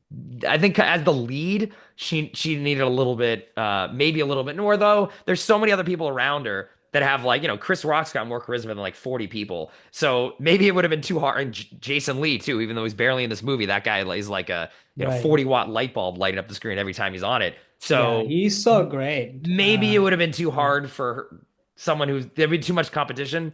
I don't know, but yeah, like I think this one still, when I go back to it, gives me a lot of those like feelings. Like yeah, the Ben Affleck that I was like, oh, this is the guy that I could like hang out with, and I think we would have yeah had some good times together, even though not as an angel or anything, but just like his persona is still right here, right? It's Like this still kind of right there, even with the charming. bad teeth and Yeah, the hoodie and the coat. I And like, love what that is look. this outfit? So Did people cool. used This to wear that? I mean, yeah, like there's a lot of things, and we'll get to Chasing Amy in a second, where I styled my entire fashion after one of the characters in that movie for a couple years. But yeah, I Oh love that look with the no. coats. It was such a cool, like they're angels, so they got a little angel thing going on. No, Similar to it's John Travolta's hilarious. Michael. Remember, he had to wear the trench coat. I don't know if you ever seen that movie where he plays an angel. I guess long coats are Long part of being an coats, yeah, angel. but it's the hoodie part that sort of is It's the it's so thing. cool. I don't know. I think it's cool, It's but so dorky, my it gosh. is. And Yeah. then obviously too, and I have to call out every movie here with a curtain call credits. I love the curtain call credits in this movie too. Just, it's leaving on a positive high note. Right. Even though there's obviously a lot of sort of sad stuff that happens in the movie. But yeah, that's Dogma. So why don't we now move on to our masterpieces? So these are the movies that are the what we think is Ben Affleck's best performances, and we'll start with you, Karan. What is your Ben Affleck Actually, masterpiece? I'm going to throw a wrench in this and see what you think. Since we are on the Kevin Smith kind of thing, Oh, and you sure. have your masterpiece as one of his movies, why Let's don't you though? And we let's can build keep on the okay. Kevin Smithology. Let's do that. So my movie is another Kevin Smith film, Chasing Amy. This is a film actually came out earlier than Dogma, 1997. The IMDb plot summary: Holden and Banky are comic book artists Everything's going good for them until they meet Alyssa, also a comic book artist. Holden falls for her, but his hopes are crushed when he finds out that she's a lesbian. So this is directed and written by Kevin Smith, like we said, starring Ben Affleck, Joey Lauren Adams, and Jason Lee. So for me, I saw this movie after the Mm, Dogma sort of got me into the whole Kevin Smith thing. And this movie for me, because in Dogma, right, he plays an angel, so he's not really real human being. And in this film, he plays the lead character who falls in love with a girl who, ends up being gay. And it is about so I saw this pretty soon after watching Dogma and being like, oh my God, I love this movie. So it was right around the time I was entering college. And I saw that this character in the film and the way that Ben Affleck portrayed him, first of all, relatable to me in the sense of this guy who, yeah, is a little bit, young in his career and life. And this person was obviously maybe like 5 or 6 years older than me. So it wasn't like they were in college, but had a self-assurance to them, but also like a naivete. Someone who thinks they know kind of what's going on in the world, but actually kind of doesn't. But isn't so arrogant in the fact that when they are presented with these revelations, like, oh, wait a second, maybe I was wrong about that. They are quickly adjust and then learn from it and grow and move on as a person. They're not, or at least the Ben Affleck character isn't. question So mark, but yes, his yeah, attempt to yeah, learn it. exactly, right. Yes. Is so stuck in his ways, and it was sort of this time in my life too. I was just about to go off to college, or was in college. You're dealing a lot with the relationships, whether it's romantic relationships or just friend relationships too. Which I think this movie does a lot with how the relationship between Ben Affleck and Jason Lee, and I felt a lot of yeah, like kinship in Ben Affleck's situations a lot of these times, and thinking back to this relationship and a lot of my own relationships when I was going through them in college, male relationships, like friendships and things like that, and sort of how to deal with issues when you have problems with your roommates or your friends and you get into fights. How do you get out of them? Maybe you don't. How you lose friendships, all these sort of things, and how Ben Affleck deals in this sort of to me felt like like an avatar that I could think about when I was in these situations. A lot of the same things that he goes through in this movie. And it also too, he felt very real in this. Like this is a very indie film. Like 200 grand or something this was cost. So there is not, it's very messy in how it's executed, also in the plot line too. And that too, and seeing Ben Affleck deal in these situations, it felt very real. This felt like the first time I saw Ben playing a real person that Mm. felt totally like three-dimensional to me, authentic, and someone I can meet in real life, and not like the guy from Good Will Hunting or obviously Dogma or even Armageddon. Like these are all Hollywood characters, and to me, this felt like a real person. And a lot of that I think has to do with what we were talking about before, where Ben Affleck always just wears his heart on his sleeve. Whether he's an idiot, like he is a lot in this movie, or whether he is someone dealing with like emotions he doesn't really know how to handle, he is like expressing them in a real, what I at least thought at the time, in a real authentic way. So that was my why for me. This is always my go-to Ben Affleck performance, and he's even said this is one of his like top 5 performances he's ever done. And he was yeah, really kind of proud to be a part of this movie, and something that he thinks back of fondly a lot too. So Mm. yeah, what are your thoughts on Affleck in this? And I'm guessing, yeah, I guess we know you hadn't seen this No, before. first time, but this one I definitely heard a lot more about because Mhm, of its sort of, there's a lot of writing and commentary on how this movie is aged poorly mhm, and this and that and what have you. So I'd heard about all of that, but I had never watched the movie, but I always wanted to watch the movie. So I was very actually happy that I finally put a check against that. But yeah, you're right. Like I'm not surprised. I mean, now that I know about your relationship with him and especially this time in your life and yeah, his life, but just even removing myself out of that knowledge, this is a great performance. Like, I don't think anybody else can actually pull this off yeah, because this is a pretty, you know, real, authentic, but at times idiotic, but problematic. All of the things are in it, which is how people are, right? mhm, Like, people are on a journey, especially in this time of their lives, and often in the entire life, right? People, it's life is a journey, not to be corny, but people are discovering and coming up against things that they don't understand, or they're trying to shoehorn their own ideology into whatever they are coming up against. And this character does all of it, but to do that with charm, at the same time make you empathize with this person, even when they're making poor choices or saying the wrong things and really trivializing deep things that could really hurt the people that you actually care, the people that are around you. I mean, this movie would be, again, to use the word, it would be so grating and kind of unwatchable, I think, if Hmm. anybody else were doing it. And of that, you have this, I imagine like books and books of dialogue that's been written by Kevin Right. to Oh for you yeah. to convey, which Yeah. is which I'll get to later as we Yeah. talk about the movie. But yeah, Ben is amazing in the movie, I think, and feels like a real guy on screen, And if anything, like we've been saying, like you said too, like I think his movie star persona being this kind of guy kind of starts here, if you will. And then we see shades of that being, dialed up or dialed down as he grows older. So yeah, he was great in the movie. Yeah, I guess before we get into the movie, too, we should probably call out he has this goatee in the film, Yes. which is incredibly 90s. There's a lot of things in this movie that are like so Incredibly 90s. 90s, especially that. And what I always found interesting was in all of the posters and the DVDs, and anytime he's represented in this movie in a marketing material, he never has it. So someone made a decision of like, okay, that looks Ah, bad. interesting. We will never reference this on any marketing materials. He's always like clean shaven, like on the cover. Oh, Chasing Amy. He never has that. And in a way, like again, I think it dates the movie, but it also lends it with some kind of air of like Oh, authenticity, totally. and then also lends something to his character too. Like um, that means something to a guy at that age, especially in the 90s, to have a goatee and have that Oh, look. You're 100%. trying to say something, and I think that is perfectly I exemplifies mean, his even character. I tried it for a hot second and then You I did? quickly realized this was a bad idea. It Oh was a my God, you have partial to. goatee. Oh my God. Okay, maybe we should say if we reach a certain subscriber number, you're gonna have to grow that again because I would love to see you with a goatee. Hell no. Oh, That come is on. never I, happening. if you grow that, I'll shave him. We can have a goatee episode. It'll be like that Star Trek, like the alternative one where like, I can love Woody Allen all of a sudden in that episode and have like the Oh my goatee. gosh. Anyway, sorry. No.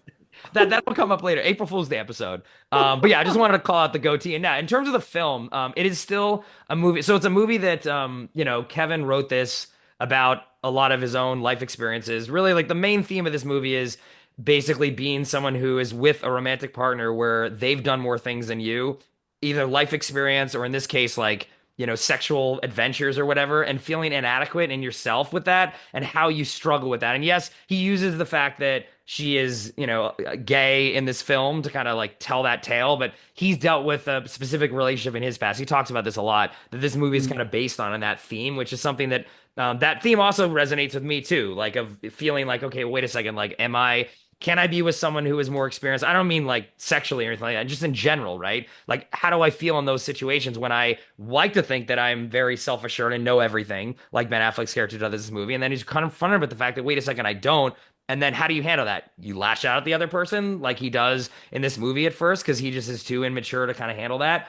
And then eventually he grows and learns and realizes, that was not the right thing to handle it. And, I think one of the so for people that aren't really familiar with Kevin Smith's movies, at least these early, the View Askew universe, they're called, of films that all interconnect with each other, like all the characters are shared between all of his films. Kevin Smith has himself as Silent Bob, who doesn't talk. He's a drug dealer with Jay, who talks a lot, but he never does, and sometimes he'll say something. And in this movie, he gets the most dialogue he's ever given himself, where he recounts this tale of him regret, right, of like, I treated this girl like shit even though really I had the problem and I was dealing with this thing. And I don't know, I think that's a really, for me, like a powerful message that always resonated. I even had a poster when after I graduated college that was just him, that whole speech, like on my Mm. wall, so I could read the Chasing Amy speech and be like, shit, like this is some, for me, like words to guide myself on, just making sure to be like, yeah, no, these are like my insecurities. Like I shouldn't be taking them out on other people. And that means I might, walk away from an opportunity or a friendship or a romantic relationship that just shoots myself in the foot. Like I got to check myself a little bit. So this movie does mean a lot to me as well. And I still think, despite some of the things that I understand why maybe today could be seen as problematic and the sexual politics involved, definitely our 90s. In a way, it was ahead of its time, but now Oh I think as a yeah. society we've crossed that point. So there are some things in it, especially some of the gay slurs in it are a little hard for me to watch Right. now. But I still think the movie is doing the right thing, has good intentions, and still is just incredibly funny. And yeah, Jason Lee also is incredible in this. And again, I stole his look for many years. If you see photos of me from like 2002, like I got that backwards hat, that same jacket he would Uh-huh. wear, and yeah, I loved him in this movie. Though now looking back, I think his character actually is the most problematic in terms of even how they deal with him. Though I think there's a lot of growth that he maybe goes through too. It's there's a lot going on in this film that I still really enjoy. So that's my thoughts on Chasing Amy, and what are your thoughts if someone's seen it for the first time in 2025? Yeah, it was a real time capsule, a visit to the time capsule of the 90s, from how people look and the goatee and how they're dressed up, but also ideologies, right, of where people are at. And yeah, that doesn't bother me because it was made then, all these Hmm. people who are writing about it now. I mean, of course, things are different now, decades have passed and our understanding as a society about sexuality and what have you has changed so much. And the fact is that this would always in some way be an evolving thing, right? Like we'll keep understanding, discovering more things about Totally. ourselves and what have you. And if anything, if you can look past some of the exactitudes of the movie, what is portrayed in terms of how these characters are struggling with it and making poor choices and saying wrong things or trying to shoehorn their own thing into that, like everything Ben says, right from his resolution that, oh, we should all sleep with each other versus, Yeah. or the explosion in the car, and all of these things are, but they all feel authentic, And to me, what was important was to see how other people around them are reacting to what he's saying. And Hmm. that's where I think the true heart of the movie is. And I think what Alyssa says to him and how she reacts, like that's her name, right, Alyssa? Alyssa, yeah. Yeah. The way she reacts, I think that's the voice that you have to hear more closely. Like, what is it?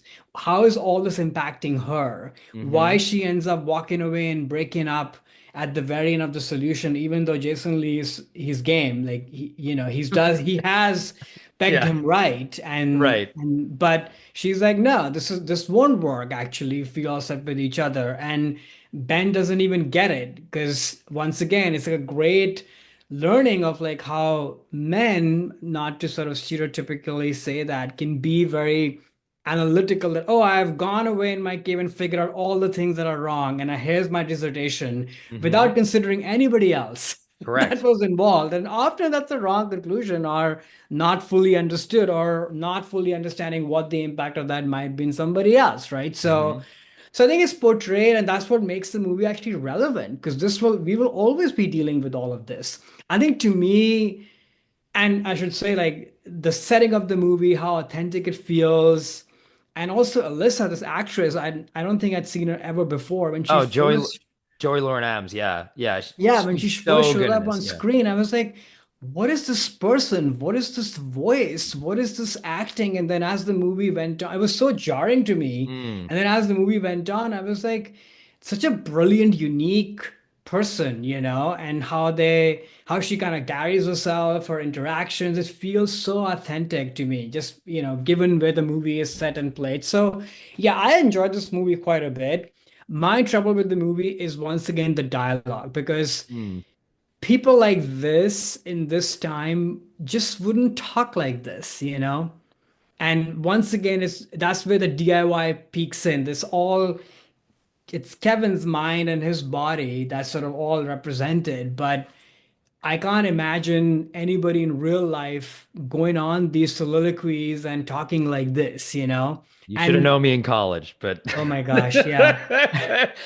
sorry, I But didn't mean to cut but you off. that sort of is at war with how the rest of the movie feels so authentic. And then you have these people. I think if the movie was heightened in some way and then these people were speaking like this, it would make total sense. And that's the part that I kept stumbling against, if you will. Hmm. Um, that said, though, I mean, I was very glad that I finally watched this movie, and once again, Ben holds it. Yeah. And so does everybody else, actually, but he is the center of the movie. And I love the world of the comic books and the conventions they're at, and which I know you're very familiar with. It Yeah. was it was fun to see that, actually, because he knows this world. Like there's a lot of authenticity and detail in who these people are, and like so yeah, it was a fun watch.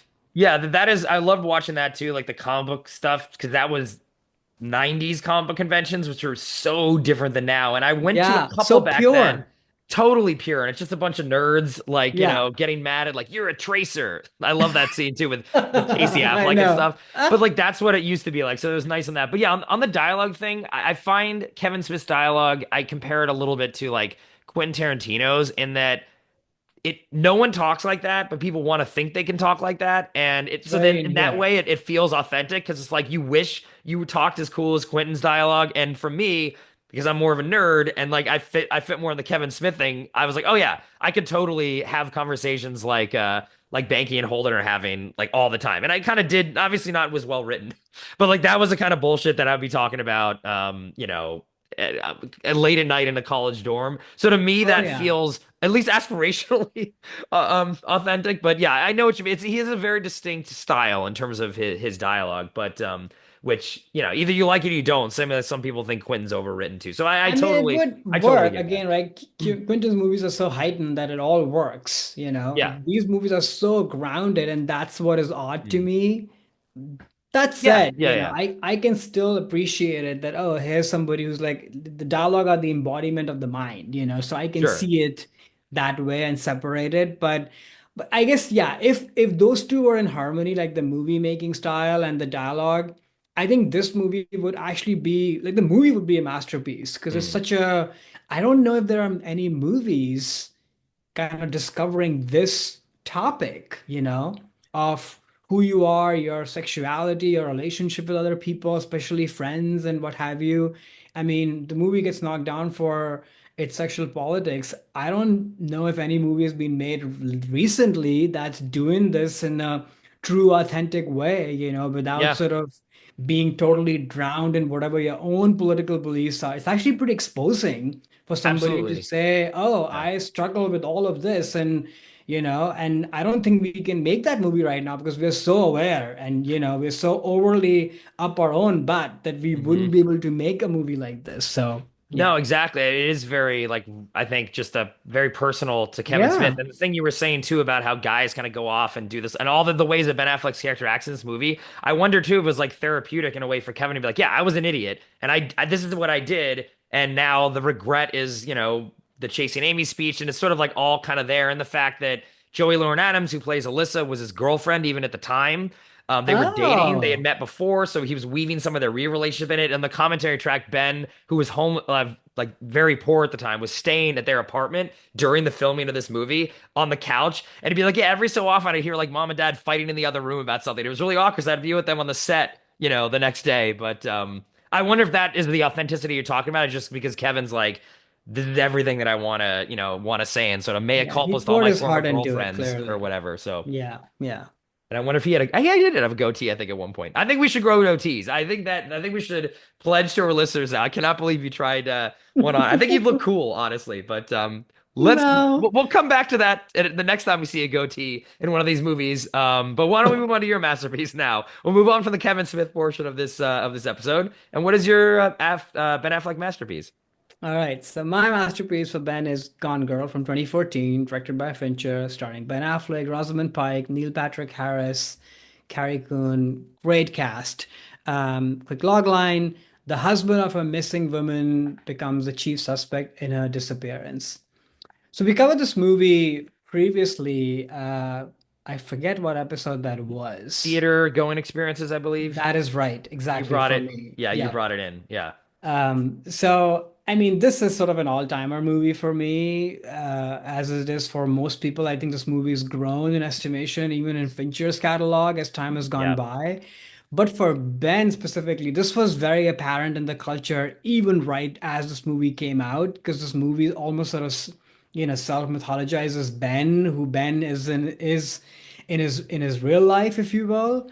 And because what we've been saying, and I guess my discovery through this watch is that like Ben's real life and his screen persona is sort of so heavily kind of mimicked or mimics each other. Like this movie sort of really captures that, I think, where This guy is sort of sweet and affable. At times you wonder if he's even smart or no, but then it turns out he's actually smarter than he lets on.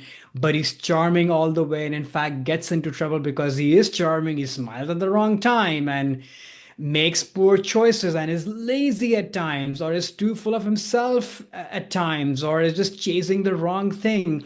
All things we've seen Ben do in real life, Yeah. basically.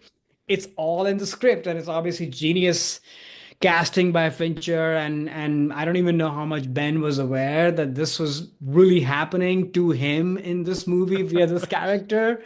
Maybe he is. I mean, there's a great discussion that came out during COVID days, I think, between Fincher and Ben, which I remember watching. So that was really fun to kind of, see the two of them interact in real life. But I think it's a master class in acting, I think, I mean, just the way I think of Matt's prototype is sort of Martian, right? Like carry the Mhm. whole movie on your charm, intellect, problem solving, presence. Like this is Ben carrying an entire movie, even though the movie, of course, Rosamund is amazing and it's her movie, but there's no Gone Girl without Ben. And this character just played so masterfully by him. And I don't know, I have to give him credit once again of sort of being so authentic and exposing. Like, like this is a movie star performance and you can just meet it at that. Or if you think a little bit harder, it's a lot of his own stuff is on display, which I think is quite daring, if you will, for an actor of his stature to kind of do. So yeah, this when I think of Ben now and as his sort of masterpiece, I think of him posing with some woman at one of the events for his missing wife and smiling in the blue shirt. I own Yeah. that blue shirt as well. Everybody did. It's sort of the J. Crew blue shirt that Oh everybody yeah. had during that time period. Yep. I always think of that photo of this great smile, which is also kind of awkward. I don't know why I always think of that now. But yeah, this is an all-timer. Yeah, I mean, I can't disagree with you on any of that stuff. I mean, this movie I think is perfect casting, but then also it's not just the fact that he was cast in this is how he then inhabited the role. I mean, Totally. even from the first opening scenes when he's rolling the trash can out to the street, and you can just tell there's like this emptiness of like just the Hmm. pain of being in the suburbs and being in a life that you're not happy with. And I immediately think to some of those paparazzi photos, like Ben Oh Affleck just yeah. like smoking, just being like, it's like but he Yeah. that works. You need that in that movie to show where this character is at that time and why he's so unhappy in his marriage and going to get divorced to his wife before her disappearance and everything. And yeah, it's also what I love about this film too is that it captures all these sides of Affleck because when they do the flashbacks, even though it is her diary, so you're not sure how accurate it necessarily is, when they talk about the beginning of their relationship, it's that Ben Affleck charm. And you can Right. see, wow, this is like, of course, like someone would fall for this guy, and then you also then aren't surprised when he's the lazy Affleck like playing the Xbox when he should be. It's like all of the aspects of his personality that he does totally authentically are in display in this character too. So I do think this is probably the best use of Affleck in a movie, and just yeah, he can because he wears his heart on his face, his emotions. He can't hide anything. It makes this character so interesting too because he's trying to Right. kind of do that, but he kind of can't. At the same And he time. gets into trouble. That's in the text of the movie, actually. Exactly. Yeah, which, personally I can relate a lot to just sometimes I feel like all I'm doing is trying to do the right thing all the time and then I just get, attacked for that or no one, I mean people assume the worst intention and everything even though, I'm just trying to do my best, which is what he's dealing with this movie too. So I'm like, "Yep, I've been there, Ben. Like I know what you're going through." But no, I think this movie is just fantastic and even though we've covered it before, I was very excited to rewatch it again. And just on the film itself too, I think you kind of hit the nail on the head. Like I love this when I first saw it, and now it's been about 10 years and I've seen it maybe like 4 or 5 times since then. And it is climbing up my Fincher ranking. I'm just like, Yeah, this movie is so damn good. it's so Every good. aspect of it is perfectly executed. That yeah, I'm just glad we can talk about it again a little bit. What about you? Any new revelations on the film on this watch? Yeah, I mean, you think of Fincher and you think of sort of Social Network as sort of more serious movies that are immaculately crafted, but I think the silent weapon genius of this movie is that how funny and fun and almost sort of kind of ridiculous the movie is. And that's why I had it in my theater watching experiences because when all the bloody stuff was happening, I almost was horrified by why people are laughing. And then it took me some time to kind of get on that, oh no, people are laughing because they are uncomfortable like hell. And Right, and right. and the fact that it's sort of ridiculous. So yeah, and that sort of is my as I the more and more I watch this movie, that's kind of what I think about is that it has all the Fincher trademarks of, immaculately crafted, all the spaces, Neil Patrick Harris's home, every character, every performance is sort of perfectly calibrated. But then because where it's placed and what the movie is about, there's like a frothiness and lightness to the Mhm. movie, and that's why it's so rewatchable, right? Like, I mean, I watched The Social Network many, many times too, but how many times are you going to watch Seven or Fight Right. Club? I certainly Well, can't Fight watch Club too. those Anyway, movies. yeah. Yeah, yeah. Yeah. Maybe But we'll talk about this that is one like day. a, Yeah. yeah, yeah, we will. Yeah. But this is like a total rewatchable because it's just so fun. And then I will say, like, every time when the big kind of flip comes in the movie in the middle where Amy's alive and she's spoiler alert if people have not watched this movie and she's like driving like it gets me every time. And Hmm. that's just brilliance on Fincher's part, but also Rosamund Pike part. Like this is a once in a lifetime star making performance by her. I mean, I've always loved her. She's been in lots of Me different too. things, and now this is the trademark that she's now cornered. The sort of on the face of it, put together, beautiful blonde woman who's sort of batshit crazy psycho. From the inside. That's sort of the trademark she has now, and Right. she's milking it, and I love her for that, especially somebody who's so posh and so put together and, you know, perfect Downton Abbey person, but is sort of this, crazy insider, So I love that. She's great. The whole cast is great. Carrie Coon, who's now everywhere, and I love like the sister brother relationship that they have. Like that's amazing Oh yeah.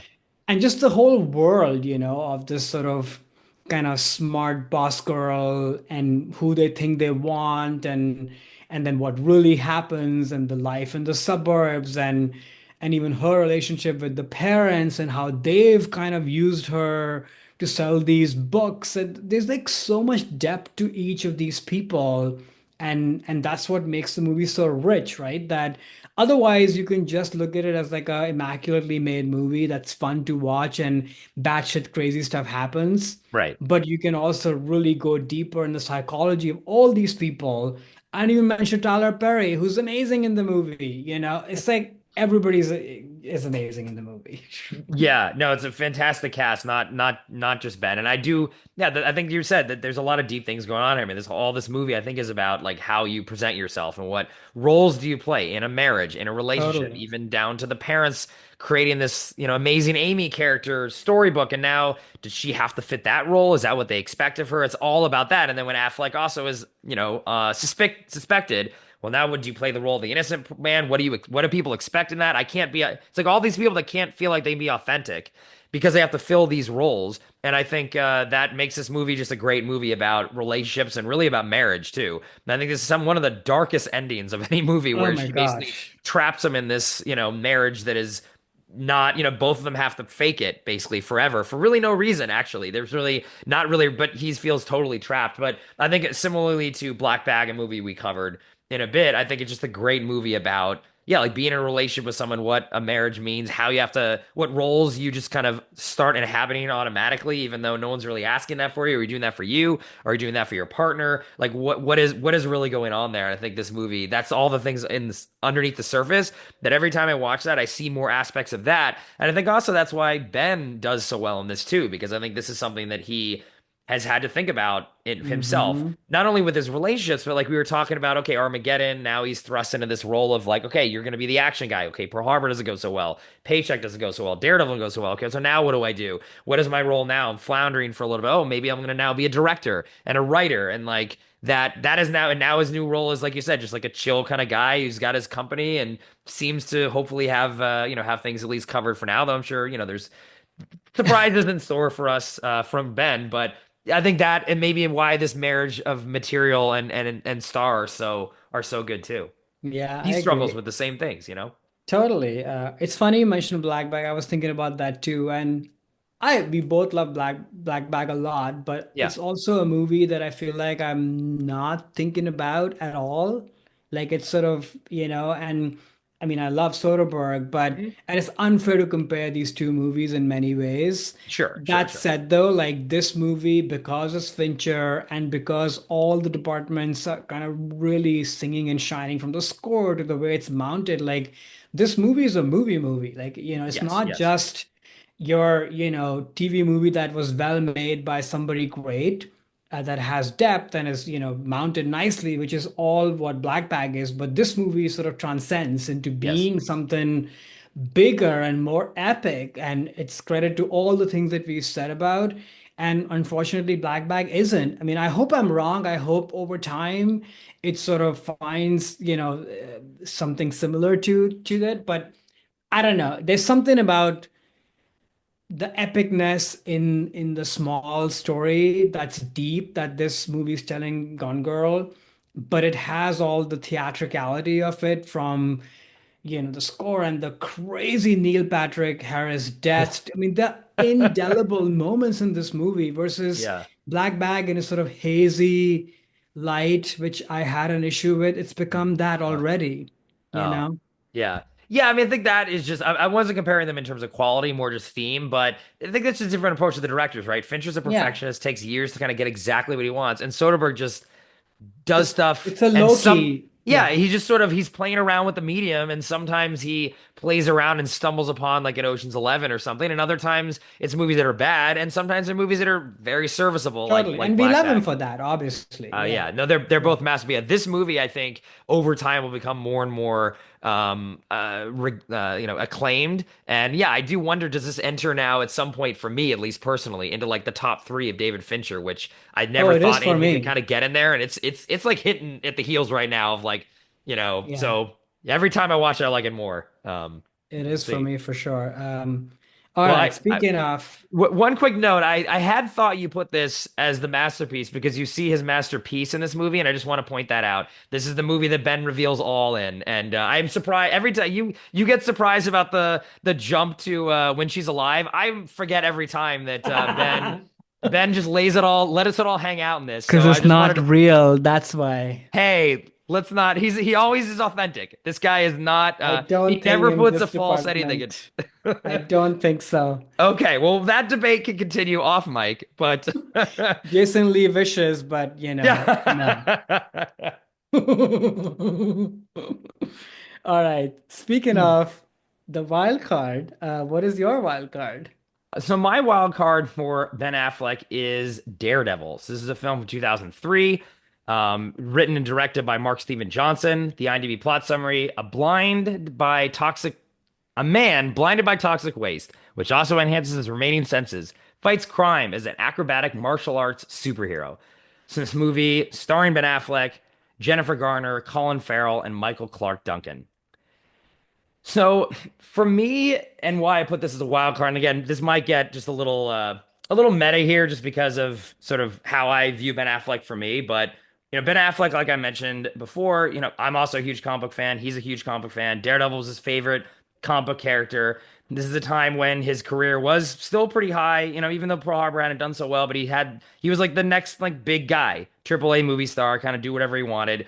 Also at this time, so it was his dream to make a comic book movie, and he hadn't done Batman yet. He chose Daredevil. This is his big moment. Also at this time too, he's dating Jennifer Lopez, what guy at that time wasn't like, oh my God, Jennifer, that's like the crown. So like you're getting kind of everything you want in life. You're getting your favorite comic book character. You're dating Jennifer Lopez and it doesn't work.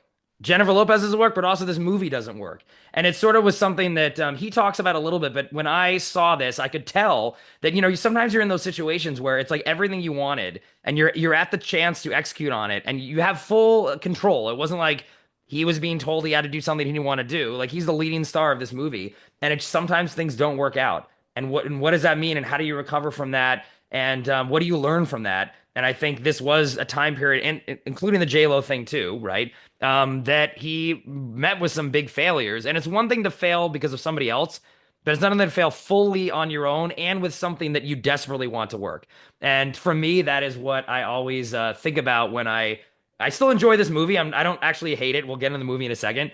But for me, that is something that I always think about where check myself sometimes of like, well, if it doesn't work out, that's okay. Or do I really need to put that much pressure on these things to always be perfect, even if I'm like getting everything that I want? That sometimes doesn't mean you're gonna like it or that it's gonna do well or that you're gonna perform at that level. It's like you're finally there in the big game and you think you're gonna be able to hit that shot and you miss it. Like, how do you come back from that? And he still says he doesn't regret doing it. And he was hoping it was going to turn out better than it did, and it didn't. And sometimes that happens, and that's how you move on. So I know that's a little bit of a interesting take on the wild card thing, and it is more about Ben than it is about his performance necessarily in this movie. But I always this is a movie that I go to a lot in thinking about it when I'm in these situations myself of like, am I about to step into a Daredevil situation here? And then look at how Ben kind of got out of this too. And then for a while got together with J-Lo, which I thought was amazing. I was like, okay, well, this is just maybe was meant to be. It just didn't work out at the time. So anyway, that's why for me it's a wild card choice. Even though also I don't think he works in the film. Honestly, like I get what they were trying to do, like make a very serious comic book movie and he was very trying to put pathos into the character and make it more about his character journey. And these are all things that are very key to the Daredevil character as well. That character is very complex and very heavy and very tragic. And so he just missed. Sometimes you miss. So yeah, Yeah. what are your thoughts on Ben in the film and on the again, we'll get more into the film in a sec, Yeah. but yeah. I never seen this movie because of all the, talk on it, about it, etc. So I was like, okay, finally I'm watching this movie. Um, I mean, I don't think he's the problem about the movie. Hmm. I understood I don't know much about the character per se, but I totally understood what he was trying to do and and he actually fits that really well. And it's not, I'll never say that even when Ben is sort of hamming it up, it still feels authentic, right? Like Right. you feel, okay, this character is very tortured. He's carrying all this stuff with him, and you feel that from him. And you feel bad for him. You root for him. So I think he captures that really well. He looks great. I think this is my favorite Ben hairdo. Really? The Um, dyed orange hair or the oh, the color not so much, but just like the volume of it, like how it mm, sits. I okay. thought it looked really good on sort of how his face is and elongates his head even further and and whatever they did with the eyes because he's blind, like that eye lens color actually suits him really well, I thought. So he Hmm. looks really good when he's not in the costume, of course. Um, there's Yeah. something about the costume now that I say it, like maybe because we've had years and years of MCU, superheroes that are way more bulked up and they probably are also padded up even more in the suits. Hmm. Like this suits and also just Ben's physicality. Not that he's not fit, but he doesn't fit the current kind of mold of a superhero person. And maybe that's the point because he's sort of more regular, I suppose. But so are the other guys, but they're not regular in their Right. real lives either. I'm like, who looks like that in real life? Some Exactly. people do, I suppose. Not So, many though. so Yeah. not many. So it's a little, it jumped out at me just watching it this time. But yeah, I think he's good in the movie, just given what they were trying to do. The problem is the movie, which I guess we should just get into now. Yeah. Yeah. So did you just watch the theatrical cut or the director's cut of this? Just curious. Theatrical cut. Yeah, yeah. So this is a movie I will say before I get into the thoughts of it that it's one of those movies where the director's cut definitely adds a lot more and fixes a lot of the issues with it. Okay, Not good a to perfect know. movie at all. I'm not saying now that you've seen the one, don't go off and run the other one because it'll be like some revelation, but it's definitely a different version. I think the issue with this is this film, which I saw when it came out. I was very excited for it. I'm a huge fan of the Daredevil comic, and this was right after Spider-Man, so they were starting to really crank out these Marvel movies. Before the MCU, there was a sort of this, Hmm. time where still a lot of comic movies coming out. And they were definitely trying to make this one different. It was going to be darker. It was going to have the pathos of Daredevil. And they focus, I think, too much on like checking the boxes of, okay, we have to have something super tragic and he has to have, the girl die and all these things on paper that they were trying to do to be different. Where they kind of missed the mark on like, we'll just try to make like the story compelling, and interesting and not try to just put these things on screen that people might expect from a darker take on a Marvel hero that is like a different direction than Spider-Man I think that was what their issue was. And then in a weird way, they were trying to be too comic book accurate when it came to the look of the film. There's a lot of shots from this movie that are like exact duplicates of panels of how Daredevil looked. And it's cool to see it. Like in the opening of the I movie, like the that. camera pans up and he's on the cross on top of the church. That's like from a cover of one of the Kevin Smith runs, actually, of Daredevil. But it sticks out. It's not organic to the film. It's not like they're capturing they're trying to focus too much on like a single panel, kind of getting that shot right.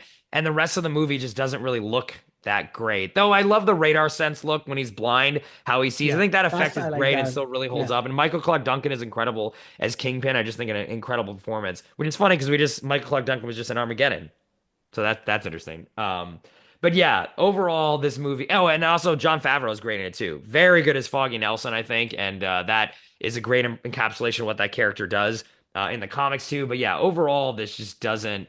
It's trying too hard to be something specific without just letting it organically be like a good Daredevil movie. What are your thoughts of someone who I probably guess has not read a Daredevil comic? No, Yeah. no Okay. clue with any of it. But Yeah. yeah, I guess there's some of that. But I expect that in superhero movie storytelling, right? Like Mm. this happens, this happens, this happens. So that's not, fine. To me, the problem was that the movie is very dull. It's just, and there's a difference between like serious with a lot of pathos and dark things, but just like dull and boring. Just the movie feels boring for the Mm. most of the time. And then maybe this is fixed in the director's cut, but often these people are introduced with no rhyme or reason. Oh, Yeah. now we are in Europe somewhere to introduce Colin Farrell's character, or now He's we're great. introducing Kingpin, or Yeah. now Yeah.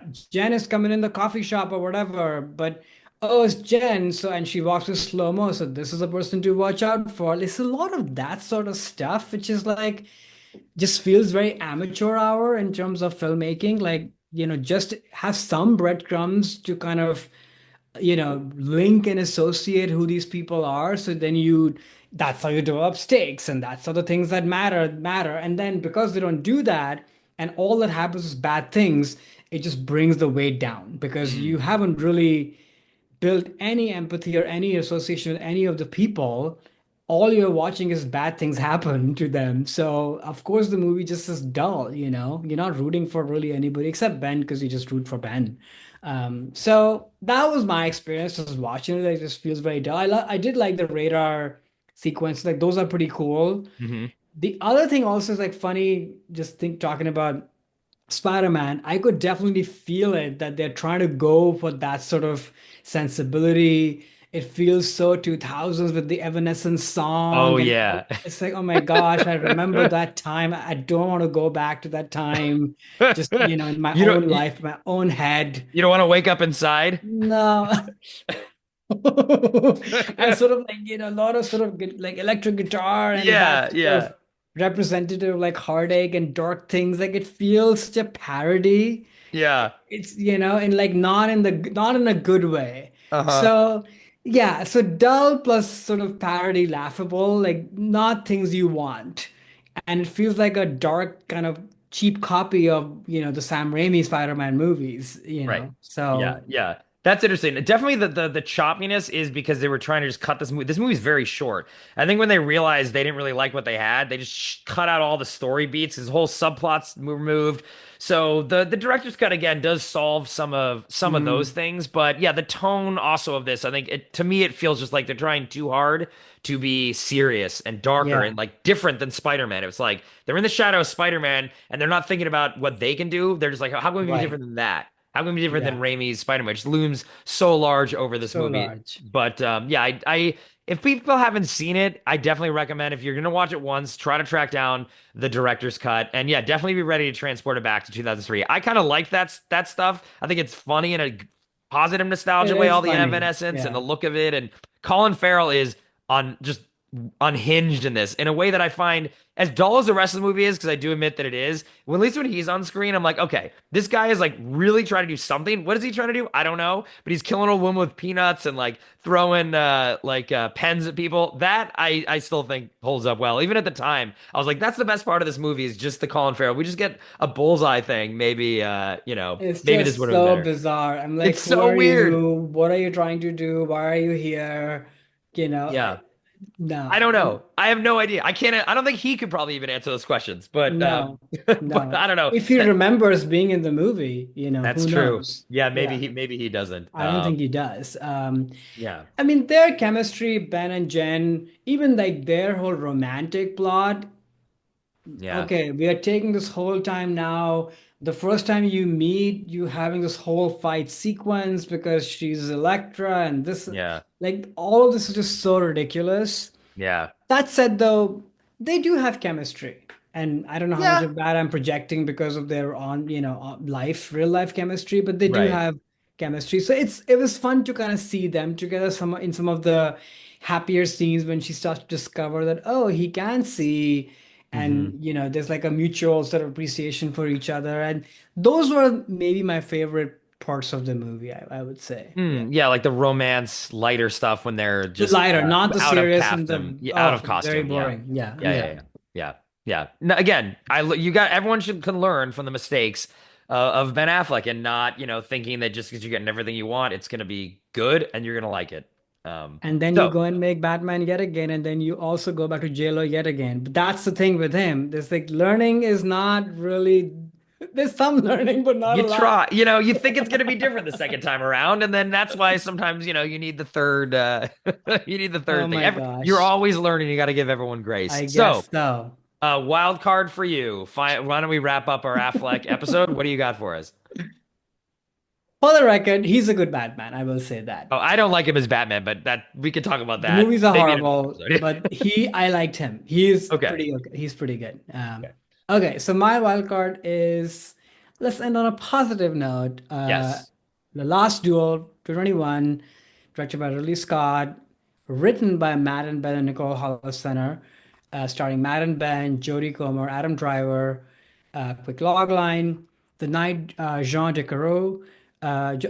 Carouge must settle the dispute over his wife Marguerite by challenging his former friend to a duel to the death.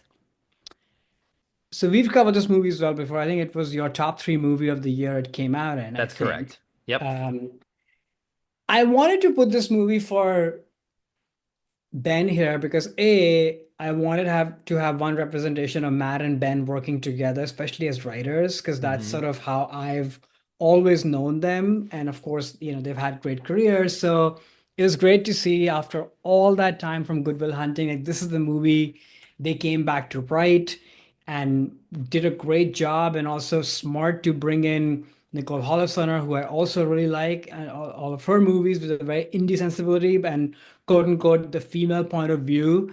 So I think that's one reason, but also I think this movie is representative of kind of where Ben is at in his acting career now, where he takes a lot of barring the accountant, but he's been doing a lot of sort of kind of supporting parts in various Hmm. movies from Air, which they all made, and this one, and I feel like there are a few others as well that I'm forgetting. But to me, this is sort of a signature of him because he's just so loose and just having fun and just being like an a-hole, like a total dirtbag Yeah. of Yeah. a character, but still has the charm and the swagger of a Ben Affleck, character and persona that we know. And I will say, like, yeah, when you first see him, you're like, oh, it's Ben in a bad, gold wig. But then over as time passes by, I think he's pretty convincing for the character he's playing, actually. Especially this time watching it, I was like, oh, actually, this is a pretty transformative performance. Just given, even though nobody's doing accents or talking as if they were, in whatever time period they're in, but he does communicate this character who's what his morals and ethics slash lack thereof are, and at the same time makes it really fun. And his scenes and relationship with Adam Driver are the best. I mean, Yeah. that's how you see him mostly because you see him from Adam Driver's Point of lens view. because Yeah. in the movie. And I think those are some great scenes of like he knows Ben's character that he has the upper hand. At the same time, there's almost like a sense of jealousy and longing to what he doesn't have, which Adam Driver has in the movie, where he's this knight who everybody wants to be with, and he's out there and fighting the fight and is braver and from the movie's standpoint handsome and dashing and all of that, versus Ben's character has the power and the stature, but not any of those other things. So, but yet they're friends, and that's Yeah. why that relationship is sort of, there's more to that relationship, like they both need each other in a way, and that's why they're covering each other's asses in a little bit. But I think from Ben's point of view, there's this sense of I'm the lesser one, which made me think a little bit of once again when Ben is sort of chasing in his real life Ah. to, be the movie star or be the smarter one than Matt. There's a little bit of that dynamic that is sort of in the movie, but yeah, I think he's great, super entertaining, charming. And then we can talk about more about the movie as well. But yeah, what do you think of Ben in the movie? Yeah, I'm glad you put this on here. I think this is a great sort of performance for him, and it and represents that, like you said, this time period of in terms of his acting, of a lot of these sort of like character parts, I guess. And I think what's cool about this is, yeah, he does have that charm. He's playing a cad basically, and he's the levity of the film. Like the movie is super serious, about a sexual assault, and told in this Rashomon style. So you're seeing all these hard things that each of the characters are dealing with from their own perspective. So Ben is like this you know, bright spot in the film, not only because he's got this like platinum blonde wig and wearing a lot of gold, but because he can do a lot of the comedy and make the movie a little bit fun, so it doesn't become too hard to watch as a just him being kind of a drag. But what I thought was interesting on this watch, because I'd seen the movie a couple times before this time, was paying attention to the different versions of him, because the movie has this Rashomon style, so you see it first from Matt Damon's point of view, and how is he playing that role in the way that Ben sees him, of sort of this like arrogant, foolish guy who's very unfair and dismissive. And then Adam Driver, he's more of like a cool kind of like guy. He's not really smart, but he's kind of the fun life of the party who Adam Driver respects in that performance, because I think they have this respect for each other. And then paying attention to the end of the movie during the duel scene, which I think is the only time in the film that you really get the third person point of view of like completely just like not from either, Jodie Comer's side or the other two folks. And just seeing Ben in that, and he seems a lot more serious and kind of And put quite together. And then I'm vicious, actually, and right. desperate. Exactly. So I'm wondering, oh, like that, him being able to do those things, layers of a different character, because these are all the same person, just from different people's point of view. I think that was very interesting in seeing how he was playing that off. So it's not just like, oh, the same goofy, guy with gold shoes Right. walking around in each one of their stories. He is very different, which must have been fun from a performance standpoint. But I think just shows that it's a challenge, because you have to Hmm. play the same character with a little bit of a twist, and I think he does that really Totally. well. I was paying more attention to that on this rewatch, which I think he deserves the credit for being good in this Yeah. movie. Yeah. I mean, a lot of nuance in that performance. Yeah, Oh you're yeah. totally right. Which is true for, I mean, this is like we said it before when it came out, we were in the minority, and but I think a lot of the cultural consciousness kind of came up to this movie as time went by. Hmm. This is an incredible movie. I Yeah. think this is Ridley's best late career movie in my mind. And I think a lot of that Agreed. has to do with the fact that he has these amazing writers. Because I think, as we've pointed out in some of the other movies, Ridley's not interested in any of those things. It's like, what's the story? Who are you? Oh, you're acting, in this accent? Sure, do that, whatever. Hmm. But this movie feels, not just because of the subject matter, it feels grounded. It feels real because of the performances, but also the writing, I think. And then that way you can leave Ridley do what he does best, which is Correct. mount an incredible movie that looks epic. The fight scenes are absolutely incredible, and all of that is in service to the story, not Right. the other way around, as we've seen him do in some of the later movies. Although I do like Napoleon, Uh, but we have an better episode of that people can than listen. We don't need to get into that yeah. again. No, I agree, and I think also because I like how we brought this movie in, because we didn't really talk enough about Ben Affleck as a director and a writer in this episode, really, because that's just not how I have seen him, and not clearly not really you either, at least in terms of the on-screen persona. So I like that this one is showing Ben and Matt writing Yeah. again together, and then their genius in bringing in a third writer to really make sure, because the movie has a whole section that is from the Jodie Comer, the female's point of view. And I think just having the self-awareness and also the humility to be like, you know what, Yeah, we could write this, and I'm definitely of the mind that men can write for women. That happens all the time, be very successful. But I like that they think, you know what, probably be better if we brought in a very good female writer just to help Yeah, make sure this is done right. And I think that just shows their maturity as artists and as screenwriters. Because I think the screenplay of this movie is so good. it's so Is good. just so taut. And yes, it's Rashomon. We've seen this format before, but what I love that this movie does is it posits the Jodie Comer section as the actual truth. So the woman is telling the truth, which I think is some people criticize that, and I think no, actually that is the message of this film, which is very much of the the Me Too moment and all these things that were going on at this time in the culture of women finally being able to say all these things that they were not allowed to say before about what their experiences were. So I love this movie is saying, yeah, this is the female point of view, but actually this is what happened. So the males are like too self-absorbed and too involved in their own power structures where they can't, and not that they're lying, they just can't see the truth because of the how back then men had complete control over everything. So they were Right. completely self-centered. And yes, today a lot of men are self-centered too, but we're trying to cause make the systems more equal. So at least there's not bias in the system. Whereas back then, I mean, it was the women had no voice or no power at all. So I love that the movie does this, and I think it's a very smart thing because they could have said, "Oh, here's what the woman said. Here's what the guy. Oh, it's a he said, she said." And that's not a he said, she said. It's Right. he said this, and this is actually what happened. I think that Right. every time I see when it fades away to like the The truth, and I'm like, truth. this freaking movie. I remember when I Yeah. first saw it, I was like, this is freaking genius. And I, Yeah. you know, I credit Ben and Matt for that, but then also bringing in Nicole too. But yeah, it's a Yeah. fantastic film. So good. It's just so good. And I will say my only note watching it this time, maybe because I've seen it before a couple of times, is that by the time the third section comes, I remember I sort of felt myself sighing a little bit of like, okay, we have to go over it all over again, Hmm. which they do a great job. Like you never repeat anything, you see totally different points of views, but there's something in that Rashomon structure which is repetition, right? Yeah, So of course. Yeah. my critical eye this time was that I wish the first chapter, which is from Matt's point of view, was just shortened a little bit Hmm. more, which I think would have just because the Jody's portion is the shortest actually. Right. And I Right. think which makes sense in the story because this character is sort of sequestered away. She's not out there fighting the fights or Correct. dealing with the powers that be. So it all makes sense. But I just think because you've relived this moment now so many times that they could have just balanced it out a Hmm. little bit. Just and that's my only tiny nitpick.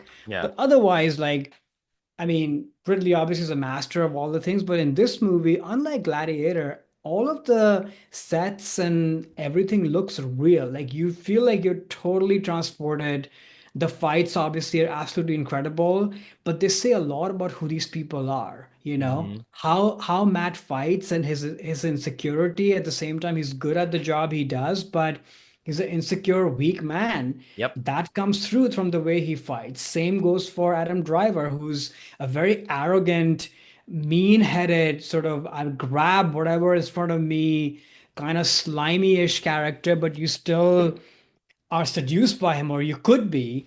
All that is on display. I mean, nothing is wasted in the movie, right? In terms, everything is in service of the story and these characters. I will say, in this time viewing it, Matt is the one that really kind of rose in my estimation because the first time I watched it, I mean, I was blown away by Jodie Comer. Oh It's yeah. sort of her movie. She's amazing. Adam is also amazing. And then Matt was the fun comic relief. But to your point, like this time watching it, you can see his layers, but I think Matt is amazing in the movie as well. Like you really see this person just like struggling Yeah. with his insecurities, Yep. in all the three chapters with his friends, his people, his wife. Like it's so rich, and that's why this movie, and it got some flack for like, who is this movie for? Who wants to watch a medieval period movie set in France and what have you? But I think this movie is really relevant, will always will be, not just Hmm. because of, what women were allowed to say or know, how much power they have, but just about humans, like these insecurities and struggles and things that we all face. Like there's like a timeless quality to the movie. And then I can't say enough about the final duel. Oh I mean, yeah. it's brutal. And same goes with sexual assault. Like it's so Hmm. hard to watch. And but I'm glad that both of these sequences are there and they're mirrors of each other, of Exactly. like this is what people and men are capable of doing, Hmm. for their own insecurities, selfish agendas, whatever might be the case. But then it also doesn't portray Jodie Comer and all the women as victims either. I mean, they are, of course, but there's a lot of agency given to them. Like Jodie knows exactly what is going on Right. over here, and she even calls it out. So does the mother. Like you get Yeah. different points of views that, okay, I was assaulted too, but I made the choice to do this. You see, or not, call out the truth. You see, even Jodie Comer's character doubting that when she realizes that, oh, I might be killed for this or hung for this. And she's like, oh, maybe I shouldn't have done this. And then you Right. see the friend, the girl, who instantly distrusts her right off the bat because she's like, you must have done something. And these are again very real kind of interpretation. I think the movie would have been, in my opinion, not good if like all the women were shown to be one color. Right. You Right. see different colors in all of these people. So yeah, brilliant Brilliant. movie. Yeah, it's very good. I'm glad we're talking about it again, just in case people hadn't listened to the last Yeah. episode because we did it a while back. And if they haven't seen Lost Duel, highly recommend this movie. Seen it now like probably four times, and every time it gets better. And I think over Yeah. time this will be lauded in some of Ridley's best work. And a lot of that again is due to Matt and Ben's and Nicole in terms of the screenplay. But I'm Right. glad we talked about this again. All right. So we are coming to the end of our chapter here. What would you want to see Ben do next? Yeah, I've thought about this a lot, and I think that something, especially when I was thinking back to like the Chasing Amy period, and he did a lot of other romantic comedies around that time, just like kind of lighter things that I think that and he has that persona, right? That is again so charming and kind of the exact opposite of what he was doing in The Accountant, basically. I'd love to see him step back into to roles like that again. I think that a lot of we didn't talk about like Forces of Nature and some of these other films where he is sort of this romantic leading man when they were trying that out for a while in his career. And Mm, I think some of that is some of his best work. I even really like Jersey Girl too, which is another Kevin Smith film. I think he does a great job in that. So I'd love to see him, write and direct himself in something like that. And yeah, that's the genre that he has not done in a while. That's mm. the charm that I'm looking for in Affleck. And I don't know what the project would be, but I'd like to see him kind of move in that direction and continue to be behind the camera just as much as the force as he is in front. Yeah, I that sounds good. I would love to see that just to kind of differentiate that a little bit. I would love for him to do like a drama, just Mm, like the way Air was, like a very math-centric vehicle, but made by the company and yeah. such. I would love for him to write, direct a movie which is a drama, but entertaining and interesting of, pick some current matter or whatever, but be the main star of it and as a dramatic person, but with all his charm and everything. Like I would love for him to see that because I want him to selfishly also win an Oscar for acting or maybe even directing for that matter. And I think Mm. typically dramas get recognized more in that vein. So yeah, I'd love to see him do that. Three-time Oscar winner Ben Affleck sounds pretty good. What's the second one? Argo.